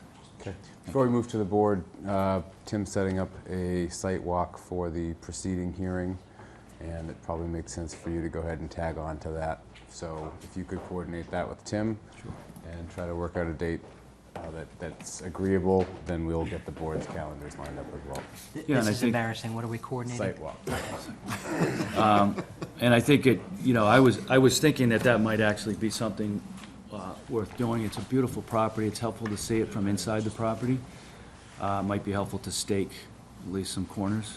I think that would be helpful. Where what lot lines are, so you can get a sense on the ground as to how the open space lays out, how the property, the lines, how the lots themselves. Yeah, sounds great. Brian, does it make sense to try to do both of them on the same day? That's what we said while you were listening, yes. Sorry, guys. So yes, it would. You're trying to get to this site, though, before the 11th of August, right? I don't think you're going to be able to do the site walk for the other before the 11th. Well, I mean, it's fine with me if there's two. It's just as long as it works with the board's calendars, which we'll see how that all shakes out. In August. And we could always, if you needed to, might be an early evening as opposed to a weekend. We could have two walks for combinations of. Yeah. The likely scenario probably is going to be an early evening as opposed to a weekend with us entering August. So. And the idea is to do it before the next meeting? And this one sounds like it. If the other applicant can be ready for us on the same date, that would be ideal, but it's probably unlikely, and we don't want to hold up this application for the other. So, okay, comments from the board. I have a couple questions. So there's 8 lots. One has an existing home to be sold. 2 other homes to be developed by the family. Right. How are the remaining 5 lots going to be managed? Is there a development partner? Are they just going to sell them via broker? And do you have an estimated land price for what you would expect? I mean, there must be some sort of pro forma for this, right? We have a pro forma for this, but the Burkes have a list of people who have expressed interest in purchasing lots. I think there's 8 or 10, there's 10 names. So we're thinking we'll likely set up some sort of an auction with a broker to identify who all the buyers are, with some sort of a pre-qualification of each buyer to know that they can actually buy, and then run an auction. The idea is to sell lots. The creation, it's like a subdivision, you're creating lots, you're not developing buildings. And they would simply manage that. We think that each building, the buildings that are placed on the property is sort of placeholders. Each are about 3,500 square feet. They're nicely sized, they're nicely scaled.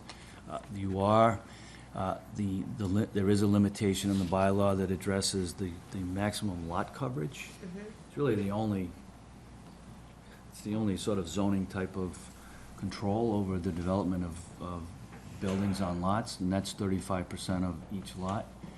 You know, a half-acre lot, you can get a fair amount of building coverage with driveway, pervious surface, and, 2.5 stories, it'll be really a nice scaled subdivision. Lots, I would assume, if you would, our assumption was last fall when we were starting the subdivision process in earnest, that a 40,000 square foot lot on Highland Street might sell for somewhere between $600,000 and $700,000. We're now a year later. We've got live interest. Lots will probably sell for $500,000 to $600,000, maybe $450,000 to $600,000. So we don't think that on a per lot basis, there's got to be a discount on a per lot basis, but when you add the 2 extra lots, you really kind of net out in the same place on earned, realized value. And, it's simply the Burkes. This has been in there, they've owned this property since 1983. 89. They've raised 4 children here, 5 children. I haven't met all of them, I've met most of them. And several of them are here. And, they, really, it's to hold on to the best part of the property and allow their children to raise children. Anything else? I don't think so. Mike? Alex? Well, the zoning provides that, this, I think, is the issue. In number 2, the cluster development shall be established on a parcel of land in one ownership containing not less than 10 acres, provided that the planning board may permit a cluster development to be established on the parcel of land in one ownership containing not less than 5 acres if the planning board determines that such a cluster development on the parcel is, under the circumstances, demonstrably superior in design, visual appearance, and land use to a subdivision which meets the usual lot size and frontage requirements of this section. And I don't think that this is simply a subjective judgment by the planning board. I think that this is something that we need evidence about. And so I'm looking forward in this hearing to receiving comments addressed to that requirement.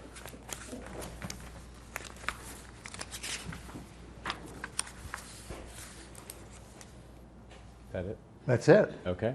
I think I've answered that question in my presentation, but if you're looking for more. Why don't you address that again now? See if we might as well have the dialogue.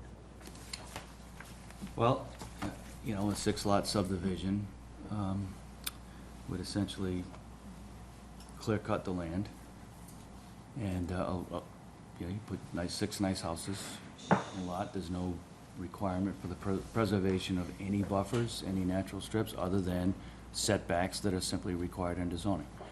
You have a different roadway, you have different drainage requirements. This preserves 35% of really well-identified open space, trees, mature trees, portions of mature field, and and attractive exterior buffers. I think the photographs speak to what some of that is about. And I think, you know, the intent of the clear intent, the purpose in paragraph 1, to encourage development of large lots in a manner which preserves open space and topography, wooded areas, and natural features of substantial portions of these tracts. Provide a process requiring careful site planning and high-quality design resulting in developments in harmony with surrounding open spaces, enhancing neighborhoods. The process for securing approval is intended to enable such development without unnecessary delays or expense. That's language that was added in 2014. But the intent is to, you know, as the planning board asked us in February, can you look at a cluster, because we'd like to think about preserving the open space and the trees and those things that are important to be preserved, and preserve sort of the appearance of the property from outside, particularly as you drive along Highland Street. You know, it's some people think, you look at Fletcher Steel. As I drive up and over the hill, you pass several large properties, beautifully wooded. As you come up to the hill from the hospital and come over the Crown, as you come past the Burke's property and you see Fletcher Steel, it's almost jarring when you approach it, because it's open. It's yards. There's no preservation of real natural features. You see large houses on large lots with yards. It's what you would see here would be what you see today, an attractive property in its natural condition, its natural setting, with development inside that is contained. It becomes a great little neighborhood. It looks out at those features, and those features are there to mask the density that's inside, because you don't see it from Highland Street. You know, so I think that the way in which this is designed, it honors what's specified here in the bylaw, and I think it's a really good outcome.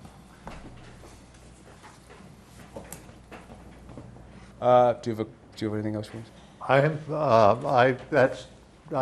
hear your opinion. I hope we hear other opinions on this, because I'm sorry Cheryl isn't here, because really it is in many respects an architectural matter, and of course not knowing what the houses are going to look like is a huge problem.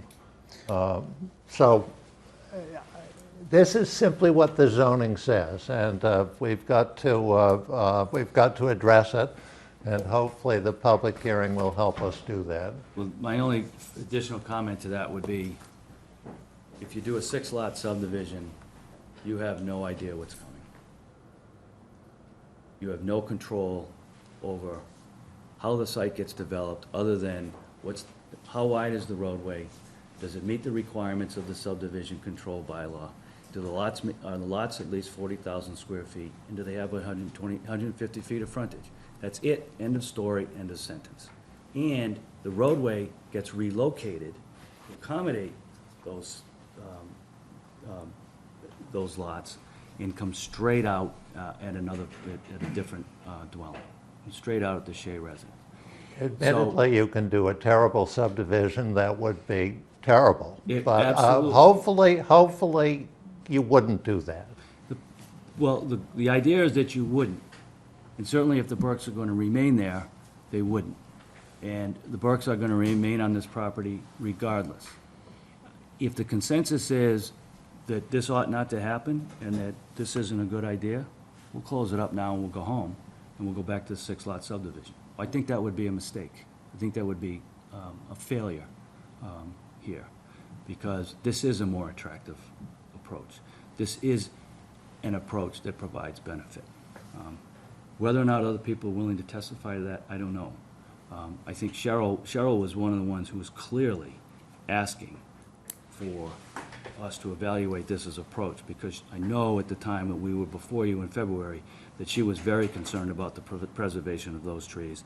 She was very concerned about the impact of the stormwater systems on the wooded area that is in that front right corner.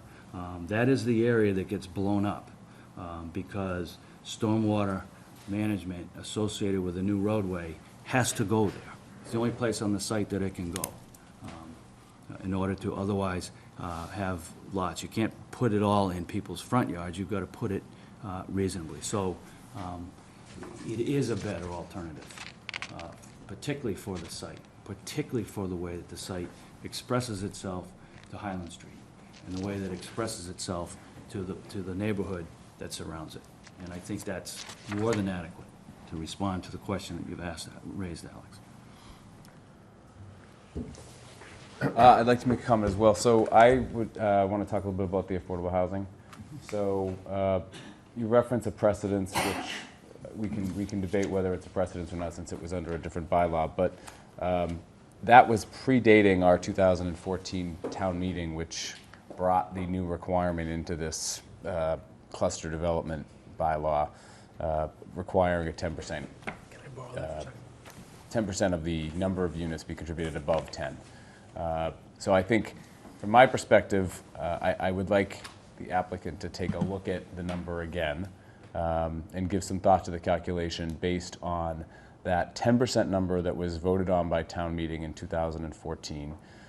The fact that you're getting to a certain number of units as a percentage of that 10, and then perhaps look at the financial benefit of the additional 2 lots that you're getting as a result, financial benefit you're getting as a result of the cluster zoning, and come back to us with a, if you feel it's appropriate, come back to us with a formula that maybe considers those points in giving us something to consider.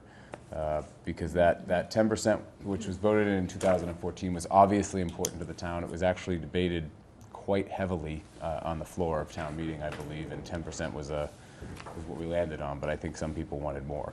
So I just ask the applicant to take a good look at that, because I think the board will probably be doing some back-of-the-envelope calculations of our own, and it would be good to be able to come together on a number and have a great result here, in my opinion. So I just leave you with that.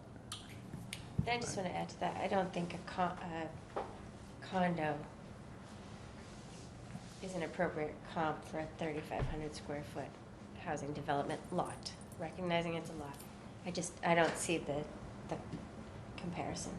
Yeah, and the only other thing I would say is you know, the applicant's suggesting there's a discount, and there may be for a smaller lot, but the applicant's also suggesting that the open space, which is being essentially applied from a visual standpoint to make the lots appear bigger, is going to help to keep the values up in the rest of the neighborhood. So just let's kind of keep all of that in mind as we're bringing forward the contribution. There's a, you know, at the end of the day, there is a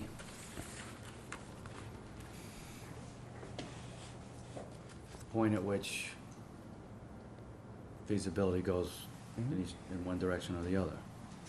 And it's one issue if you're creating 10 or more lots and you're talking about the full value of a lot. We're not. And this is not an inexpensive process to engage in. And so I think I just asked the board to consider that as part of the process. We'll come back to you, we'll take a second look. I don't know whether it's gonna change or not. Well, I can assure you we're going to take a second look. So it's helpful for everyone to be taking a second look, and then we can have a good conversation about it. I understand that, and there will be a number above which the Burks won't be able to go. And there'll be a number below which we won't be able to go. So we'll hopefully be able to make those numbers meet. I hope so, because the alternative is, I think, pushes it back to a development approach that is less attractive. Understood. Can I suggest we Yep, I think let's open to the public, so applicant can step back, and we'll open it up to the public. Same rules as the first hearing, just please address your comments to the board. All questions, to the extent that they can be, will be answered at the end, and one at a time, please. So who would like to speak to this application? Ma'am, you're recognized.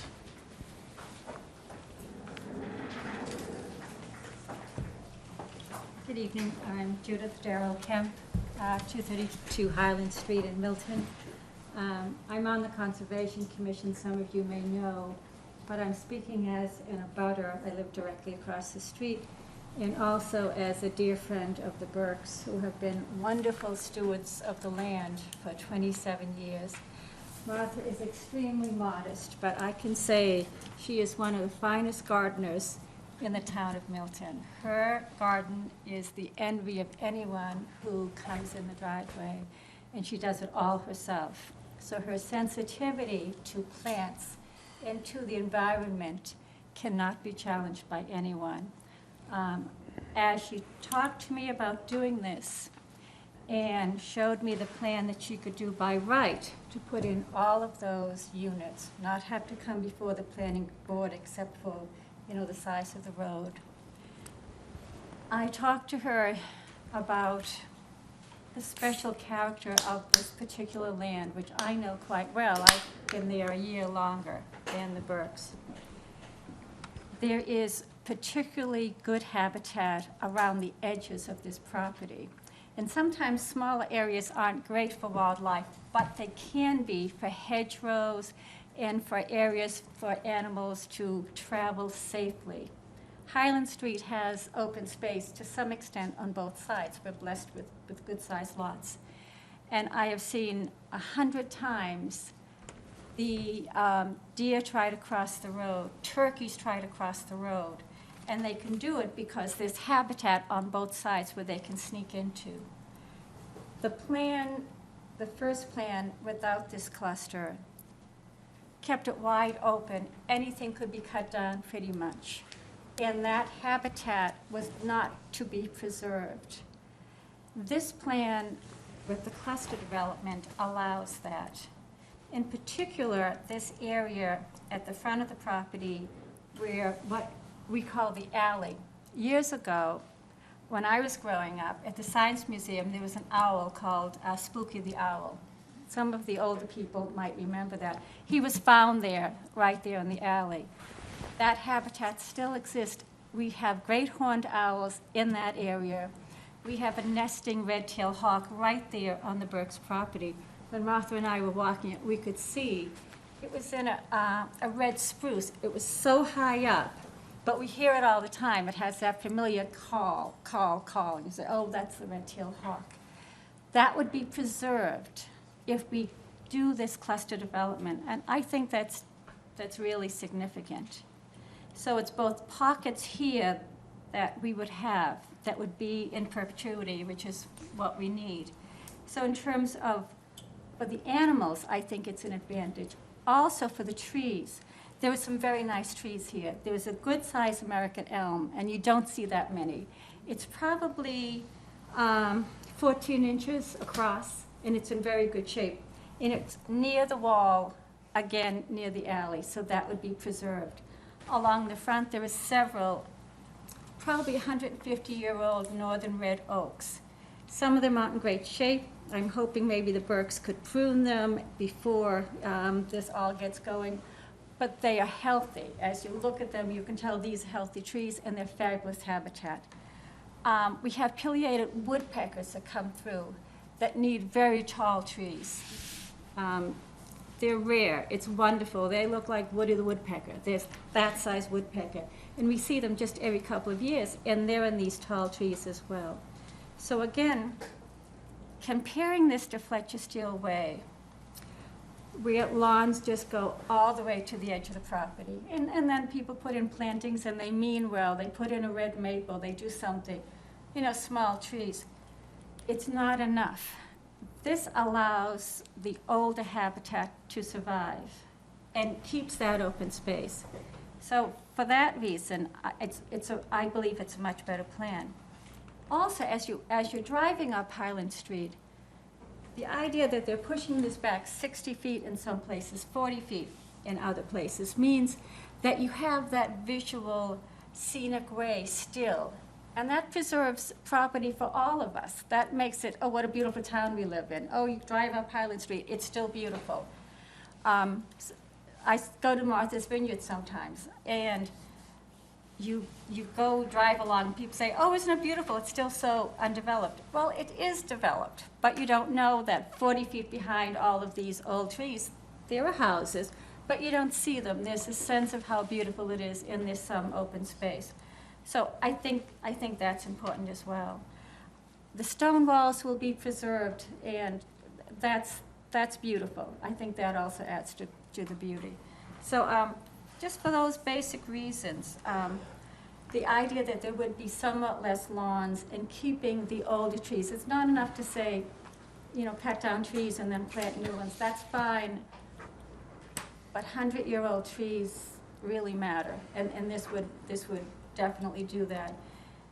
And knowing the Burkes as I do, the type of houses that they would have there, what they would be talking to people about, I have a lot of confidence in. They have wonderful taste. I think that it would be a definite asset to the town. So in answer to your question, Mr. Whiteside, I think compared to just, you know, the standard development, I think this is definite improvement. Thanks. Anyone else wish to speak to the application?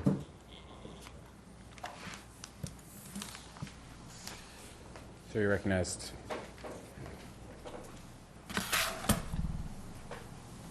I'm Richard Shea, 246 Highland Street, town meeting member. And I'm here, I'm not a happy camper to be here, to tell you the truth, and I'm sure you people aren't happy campers at Thursday night on the end of July. But I'm not a happy camper. I had to cut my vacation short to be here, and I'm not happy with the subject material that we have to discuss, because I'm very friendly with the Burkes, extremely so, with Doctor. But morally, I have to be here. People have called me, asked me to speak. This isn't the first time that Ned Corcoran has tried to change our neighborhood.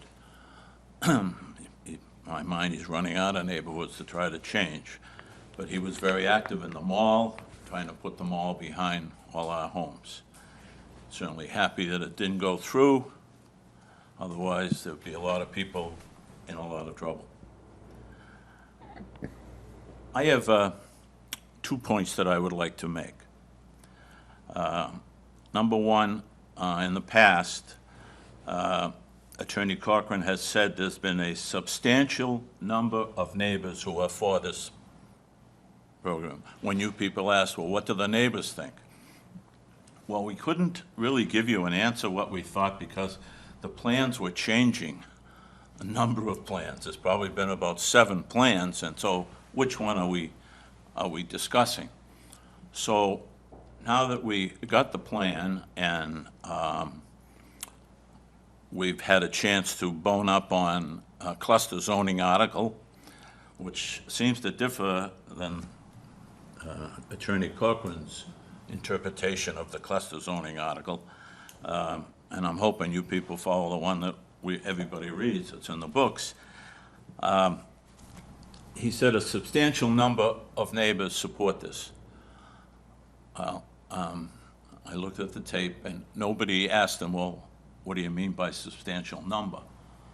And I would like to know what a substantial number is that he threw out to you people and was taken as gospel truth. But I will prove to you that it's not a substantial number compared to those that are opposed to it. My second point, you wanted to know how the neighbors felt. Well, we reviewed the tape that Webb Collins gave to the speech to the board here, and I believe, in quoting him correctly, he said, Real Estate 101, cluster zoning reduces the value of the surrounding properties. We took note of that. After all, he's a national expert on value of properties. So we noted that, and we do surround the property. We also, excuse me one second.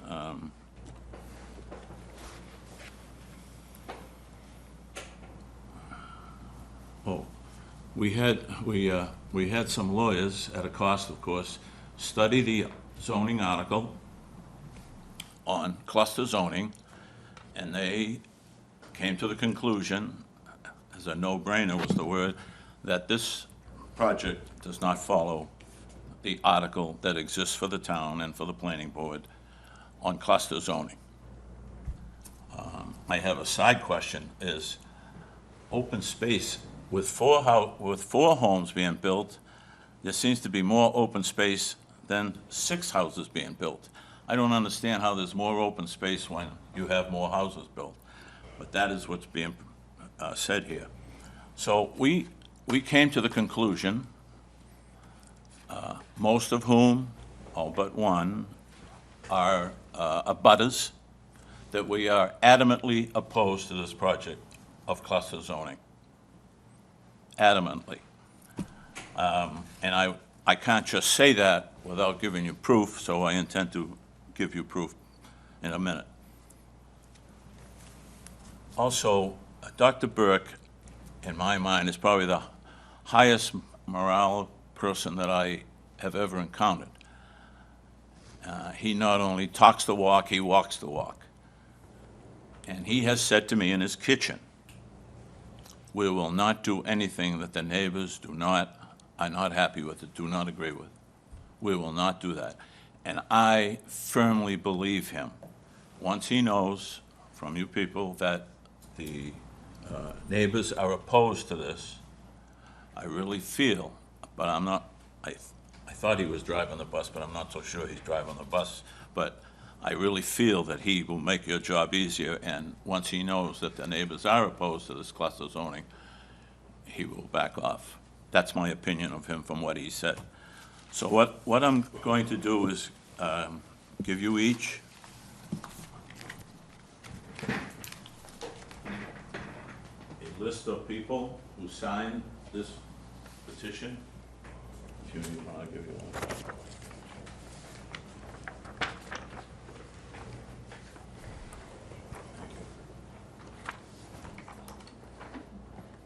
And these people are opposed to this cluster zoning. Do you need one of these? If you don't mind. Okay. Thank you. I'll give it that. That was for the other member. Thank you. This is public information, could we see that too? There'll be one for sure for public record, but you can come up and see one of them if you'd like, no problem. I have a question. Does this have to be made public until your decision is made? Yeah, it's part of What I handed to you, does that have to be made public? I don't want these people harassed. I understand. It's a public record. It's public record. Does now. it become public record when you decide on the findings, or it's be public record as of the moment? When you As give soon it as you to us. gave it to them. Okay. Do you want to take it back? Pardon me? Do you want to take it back? No. Okay. I won't take it back. We'll let you I if you don't want. I don't want them harassed. Well, we can't control Maybe you that. could say something. Pardon me? They won't be harassed by the Burkes. Do you need one of those? You gave it to Tim, we're all set. Thank you for your time. And if you have any questions, please be in touch. Does anybody have any questions before you do it? Okay. Thank you. Anybody else from the public wish to speak to this application? I will. My name is Edward Adamson. I live at 198 Highland Street.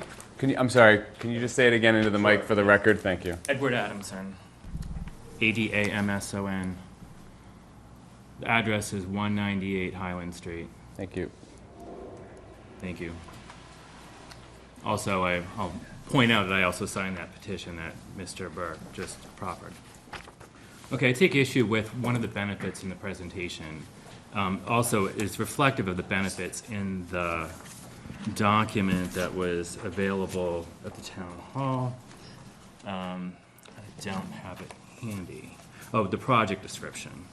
All right, so in the presentation, it mentioned as a benefit a sensitive contextual development that preserves area values. I dispute that. From the plot plan, the houses on the proposed cluster development plan, the houses are close together. There was mention of the the surrounding environmental border or the conservation land. And at certain points, it was about maybe 40 feet setback from the street, Highland, or other points around the border. 40 feet is probably, it's less than the length of this room. It's not significant. So it's almost meaningless to have that border. It doesn't really preserve much of anything. On probably one side, or one corner of that lot, on the street, as you're facing the property, on the right-hand side, there's some trees, and that's the viewpoint that I have for my property. And there's some trees there, but it's really preserving them in that frame, like a picture frame around that property, around the development. It just really wouldn't be visually significant. Also, with the original, if they developed the land by current zoning right, is the 4 new, there would be a total of 6 lots. Sure, a developer or a home property, they could clear cut the land and border to border, but would they? Those would be nice, generous sized plots of land, and they, for themselves, probably would preserve the trees in that area that were mentioned as significant.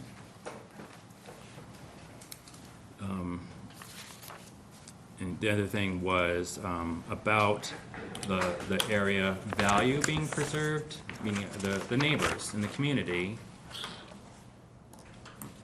I dispute that. How does increased population density increase property value? And what Mr. Shea had said, it actually would decrease it. My partner Eric and I just moved into this neighborhood last year. And we moved in for the visual character that this neighborhood has. This would be a change, allowing the zoning change to have this cluster housing. We're concerned about our property value. This is not just our home, but it's our investment. So that is something that needs to be assessed or studied before any kind of approval could be made on this cluster housing development. I just don't see how, like I said, increased population density would increase the value of our neighborhood. Any questions? That's generally all I had to say for tonight, based on the limited time I had to prepare. Any questions? Thank you very much for your comment. Thank you. The doors are going to self-lock. In 4 minutes, someone has to go prop that door open, Mr. Clark. Got it. Thank you. Yeah, I'll go. Good idea. Does anybody else wish to speak to this application from the public? I'd like to say a few words, please. Okay, thank you.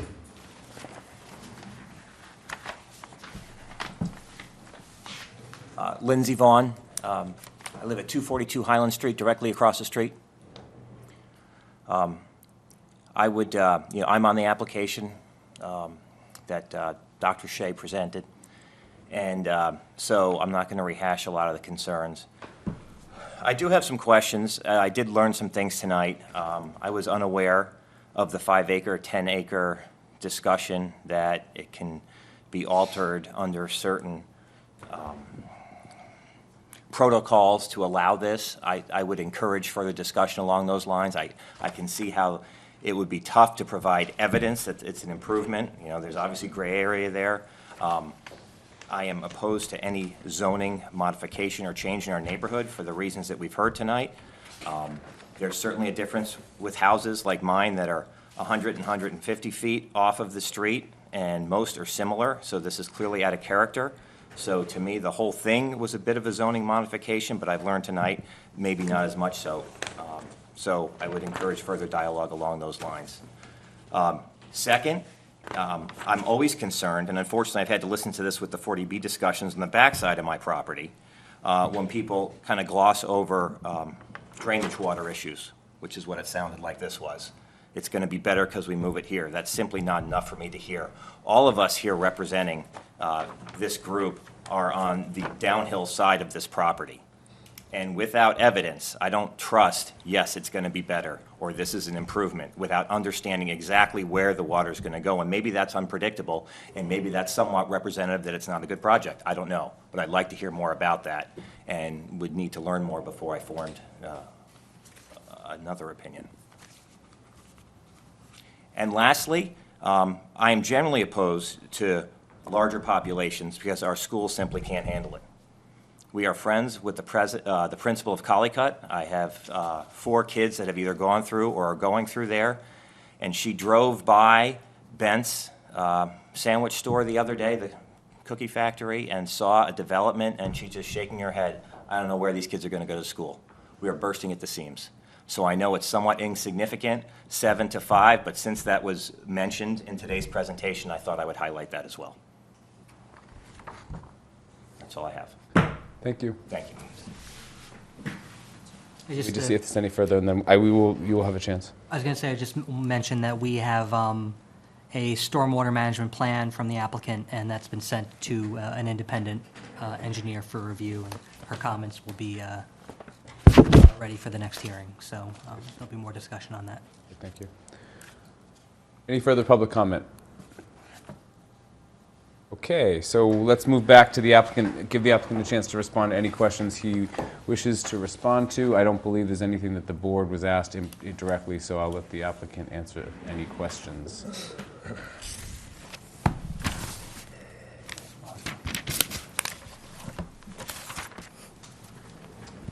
Have you had a site walkthrough? We're scheduling one. Oh, okay, thanks. I think that was talked about.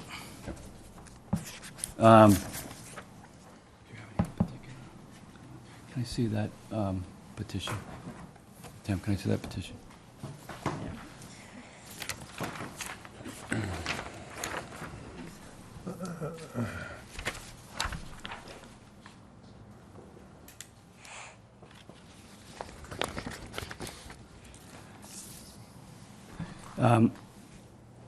My only comment would be that, with the comment that Tim answered with respect to stormwater, is that we did submit with this a detailed stormwater analysis. It's under peer review, so we had no intention of discussing that this evening. It's obviously an important consideration for the board. With respect to that, I just say that a minor widening of an existing driveway is a significantly different thing than creating a new roadway. That's the full width required by the subdivision control law. Other than that, at this point, we'll hold, and we'll be prepared to respond to the questions that the board has on the 11th, and we'll look forward to a site walk in between. Any further questions from the board before we continue for the Just a entertain on the thought. 11th? I thought I understood you to say that the original six lots, as opposed to the 8 lots that you propose now, the monetary difference is negligible. In, what is it, 7.82 acres? Is that what it is, the total? 7.8. So to get the 6 lots, in essence, I know I'm cutting it to the quick here, but you need the 6 acres, or probably somewhat less, because they're 40,000 square foot lots. So if you went with the original 6 lots, couldn't you designate some preservation land? Why not? Good. I don't think there's an intent to do it. They could, but They don't have to.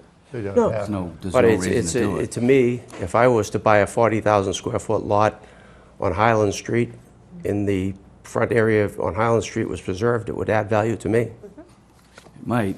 The Corcorans didn't agree with that when they developed Fletcher Steel, so, I mean, there's But different ways to you agree with me, because you just I agree that explained this- earlier how ugly Fletcher Steel was. I agree with this. I live in a, It's just a thought. understood, and we'll, and I appreciate that thought. I think it's a good thought. It's certainly worth consideration on the. I mean, to appease the neighborhood and to get the value that you say would be monetarily insignificant, it would be a solution. Mr. Whiteside?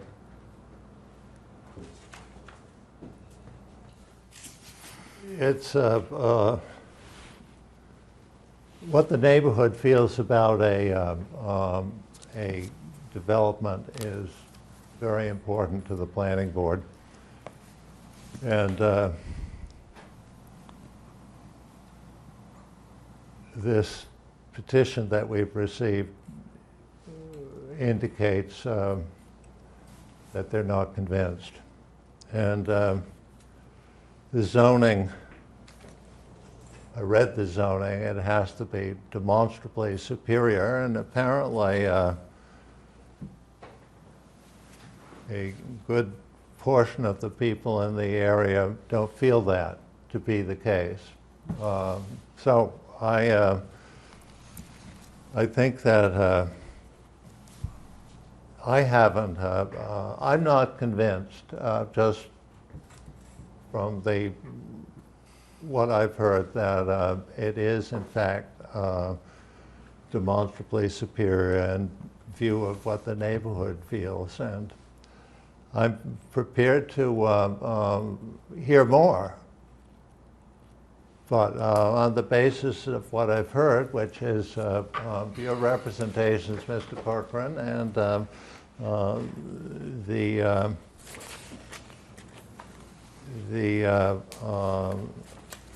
comments of the abutter, I don't think that's enough. So that's my view.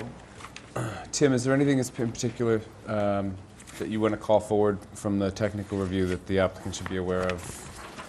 Did not run through it, but yeah, we didn't. Rather than do so, it would be helpful if you could have anything. I think I actually distributed a memo from Mr. Corcoran with a sort of a line-by-line response to all the items. Okay. I haven't had a chance to read through this closely. Yep, I see it here. Okay. So But, yeah, we just received it. Yeah, I Okay, think that'll great. be a So good we'll thing look at that. Okay. I don't want to say that he and I have a difference of opinion on the subdivision review. I don't think we do, in fact. But, you know, I do that subdivision review on these cluster applications just as sort of a basis of analysis of the roadway. You know, the section 6J is what governs, and that allows, you know, modification and discretion on the part of the board, so. All right. I'll take a motion to continue to August 11th at 7:30, I believe is our next time slot. I'll also note Why that. don't we just say 8? Because if they don't show up, If for some Pulte reason, doesn't show up, then we have to wait. Okay. well, then we can discuss zoning for 45 minutes. And then the other thing there is that there's another component of this application, which is a scenic road permit, and that has its own public hearing at 7:45. It's all part of the same project. We traditionally sort of do those together.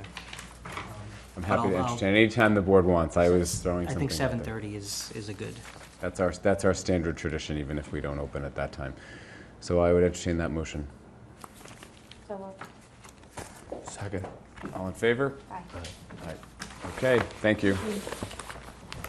So I have the next one as well, which is, Yep, open 7:45. I can't vote on the next one. Doing enough? Did we already vote on this? No, we don't have a plan. Right. We don't have a Discussed it plan, last we week. don't have the homeowner document. I think it was submitted at the very last minute, like 4 o'clock this afternoon, maybe. I mean, he may have, but that, We have to review it. I haven't seen it. Right, I don't think I have it. No. Do you have it? Did you get it in your packet? I thought so. They've responded to the text. We can vote on a subdivision with 3, correct? Yeah, if they didn't, Just from a technical standpoint, we can vote with 3 on a subdivision modification, correct? Oh, yeah, a subdivision is. 3, yeah, it's just, I yeah. can't vote on it because the hearing's open. Right, and I'm getting ready to go home. Can I, before you get too far ahead or while you get to the next one, I got a request from a guy on Forest Street, and I want a determination from the board. Ned. They want to build a house at they want to build an addition on 27 Forest Street. They can't use the existing driveway because the trucks coming in to build the new addition cannot make the swing on the existing driveway. What they want to do is take 16-foot piece of the wall out, build a temporary roadway in, they'll put it back at the end of construction. They should file a application They can, the problem is it's a, They don't want it. no. In order to make the ad, in order to make the meeting on the 11th, they would have had to have had it in the paper Oh, yeah. today. Why didn't they? It just came in yesterday with the form. And I got What are you over. asking us to do? I mean, But we can't, we can't do it. All right, that's what I'm asking. You want to have a scenic road Yes. hearing on it? Of Yes. course. All right, the 28th, and, Yep. okay. Can I have that back? You can have it back. Okay, we're going to open this hearing, 7:45 hearing for 1 Kinsale Lane subdivision revision, continued from July 14th. Okay. What do we have?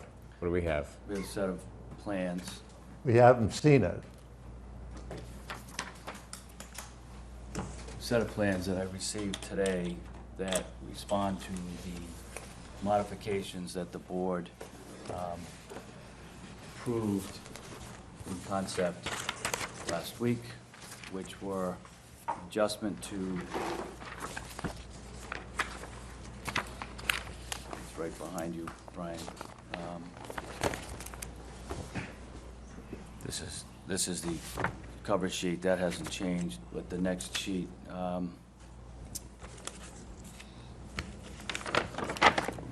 deals with the lighting surface of the portion of Kinsale Lane on, talked about, rather than a tight swing of with a radius of 15 feet, we said we'd do it at 25-foot radius, so it punches out this way and feathers back between the tree and the fence, and connects to the driveway. There is an easement for emergency vehicle access that connects out to a private way that is noted on the plan.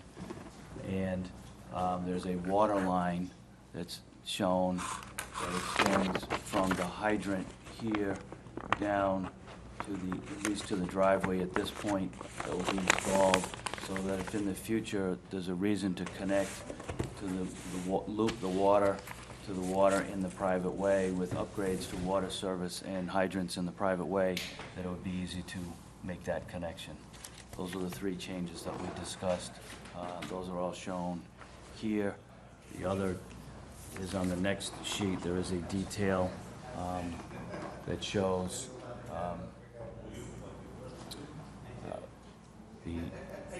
the construction detail for the grass paver portion of the here for the lane on the portion of Kinsale Lane that's on the Cohane property. Permeable paver block with grass, ability for grass to grow between. Those were the modifications that we discussed the last time. We said we'd be back hopefully with a plan that represented that in a Mylar form so that it would be ready for signature. Has anyone reviewed them? They haven't been. Have you reviewed the plans? They just got them today. They just got them today, so, We also need the homeowner's document. and I have submitted the updated homeowner's document with a draft of a revised subdivision approval. Was that just submitted today? Yeah. So I think, I just want to make a point about this. I didn't have a chance to review this because I have 3 kids and a job. I came in at 4 o'clock. So I would really love if we could talk about at some future date, some sort of protocols on when we're receiving documents. We've been through this Oh, okay, good. quite a few times, that we need to get something This is the just- previous Wednesday to the meeting Oh, or good, something, okay. or else That's we what I was gonna can't, suggest. you have time All to. right. I mean, this is the, Then they're done then. this is You're the making a continued point that hearing. And we had to open the continued hearing, and So here we are. you know, that's just the way it is, but we're going to continue it again. Good. I can't vote on this anyways, but And I do apologize, but sometimes getting, Do you have copies of the Work plan to circulate? I know you're not the Mylars, but I have other- milers and full-size paper copies. All right, why don't you give them to Tim, and he'll take a look at them. Ned, can you go back just one drawing? I'm just curious. I listened to the last meeting today, so I'm very up to stuff on this. Sure. The pavers, Yeah. I can see that's Dennis's property line there. Property line. Aren't the pavers supposed to continue back to the? No, that was crushed, that remained crushed stone gravel. Well, I thought the pavers were going to continue back to the asphalt. We tried. No, that was, Tony said you don't have to do that. Tony's gone. I understand that, but I heard that in the meeting, on the tape today. that's what he said. So I need a motion. Should you really want to do this? Well, we'll do this at the end of the next two. That's fine. I mean, he's gonna, Oh, Corcoran's fine. gonna Give be us here anyway, so. 7:45, is that what you're doing? He's got a 7:45. You're so- doing it at 8. Nice. All right, I move that we so continue it, or you can just continue it. I'm gonna continue it to August 11th at 8:00 PM. Do I have another Move that we motion? adjourn. Second. All in favor? Aye. Could you make Quick. 6 o'clock on the 11th for the site walk at that place? What day of the week?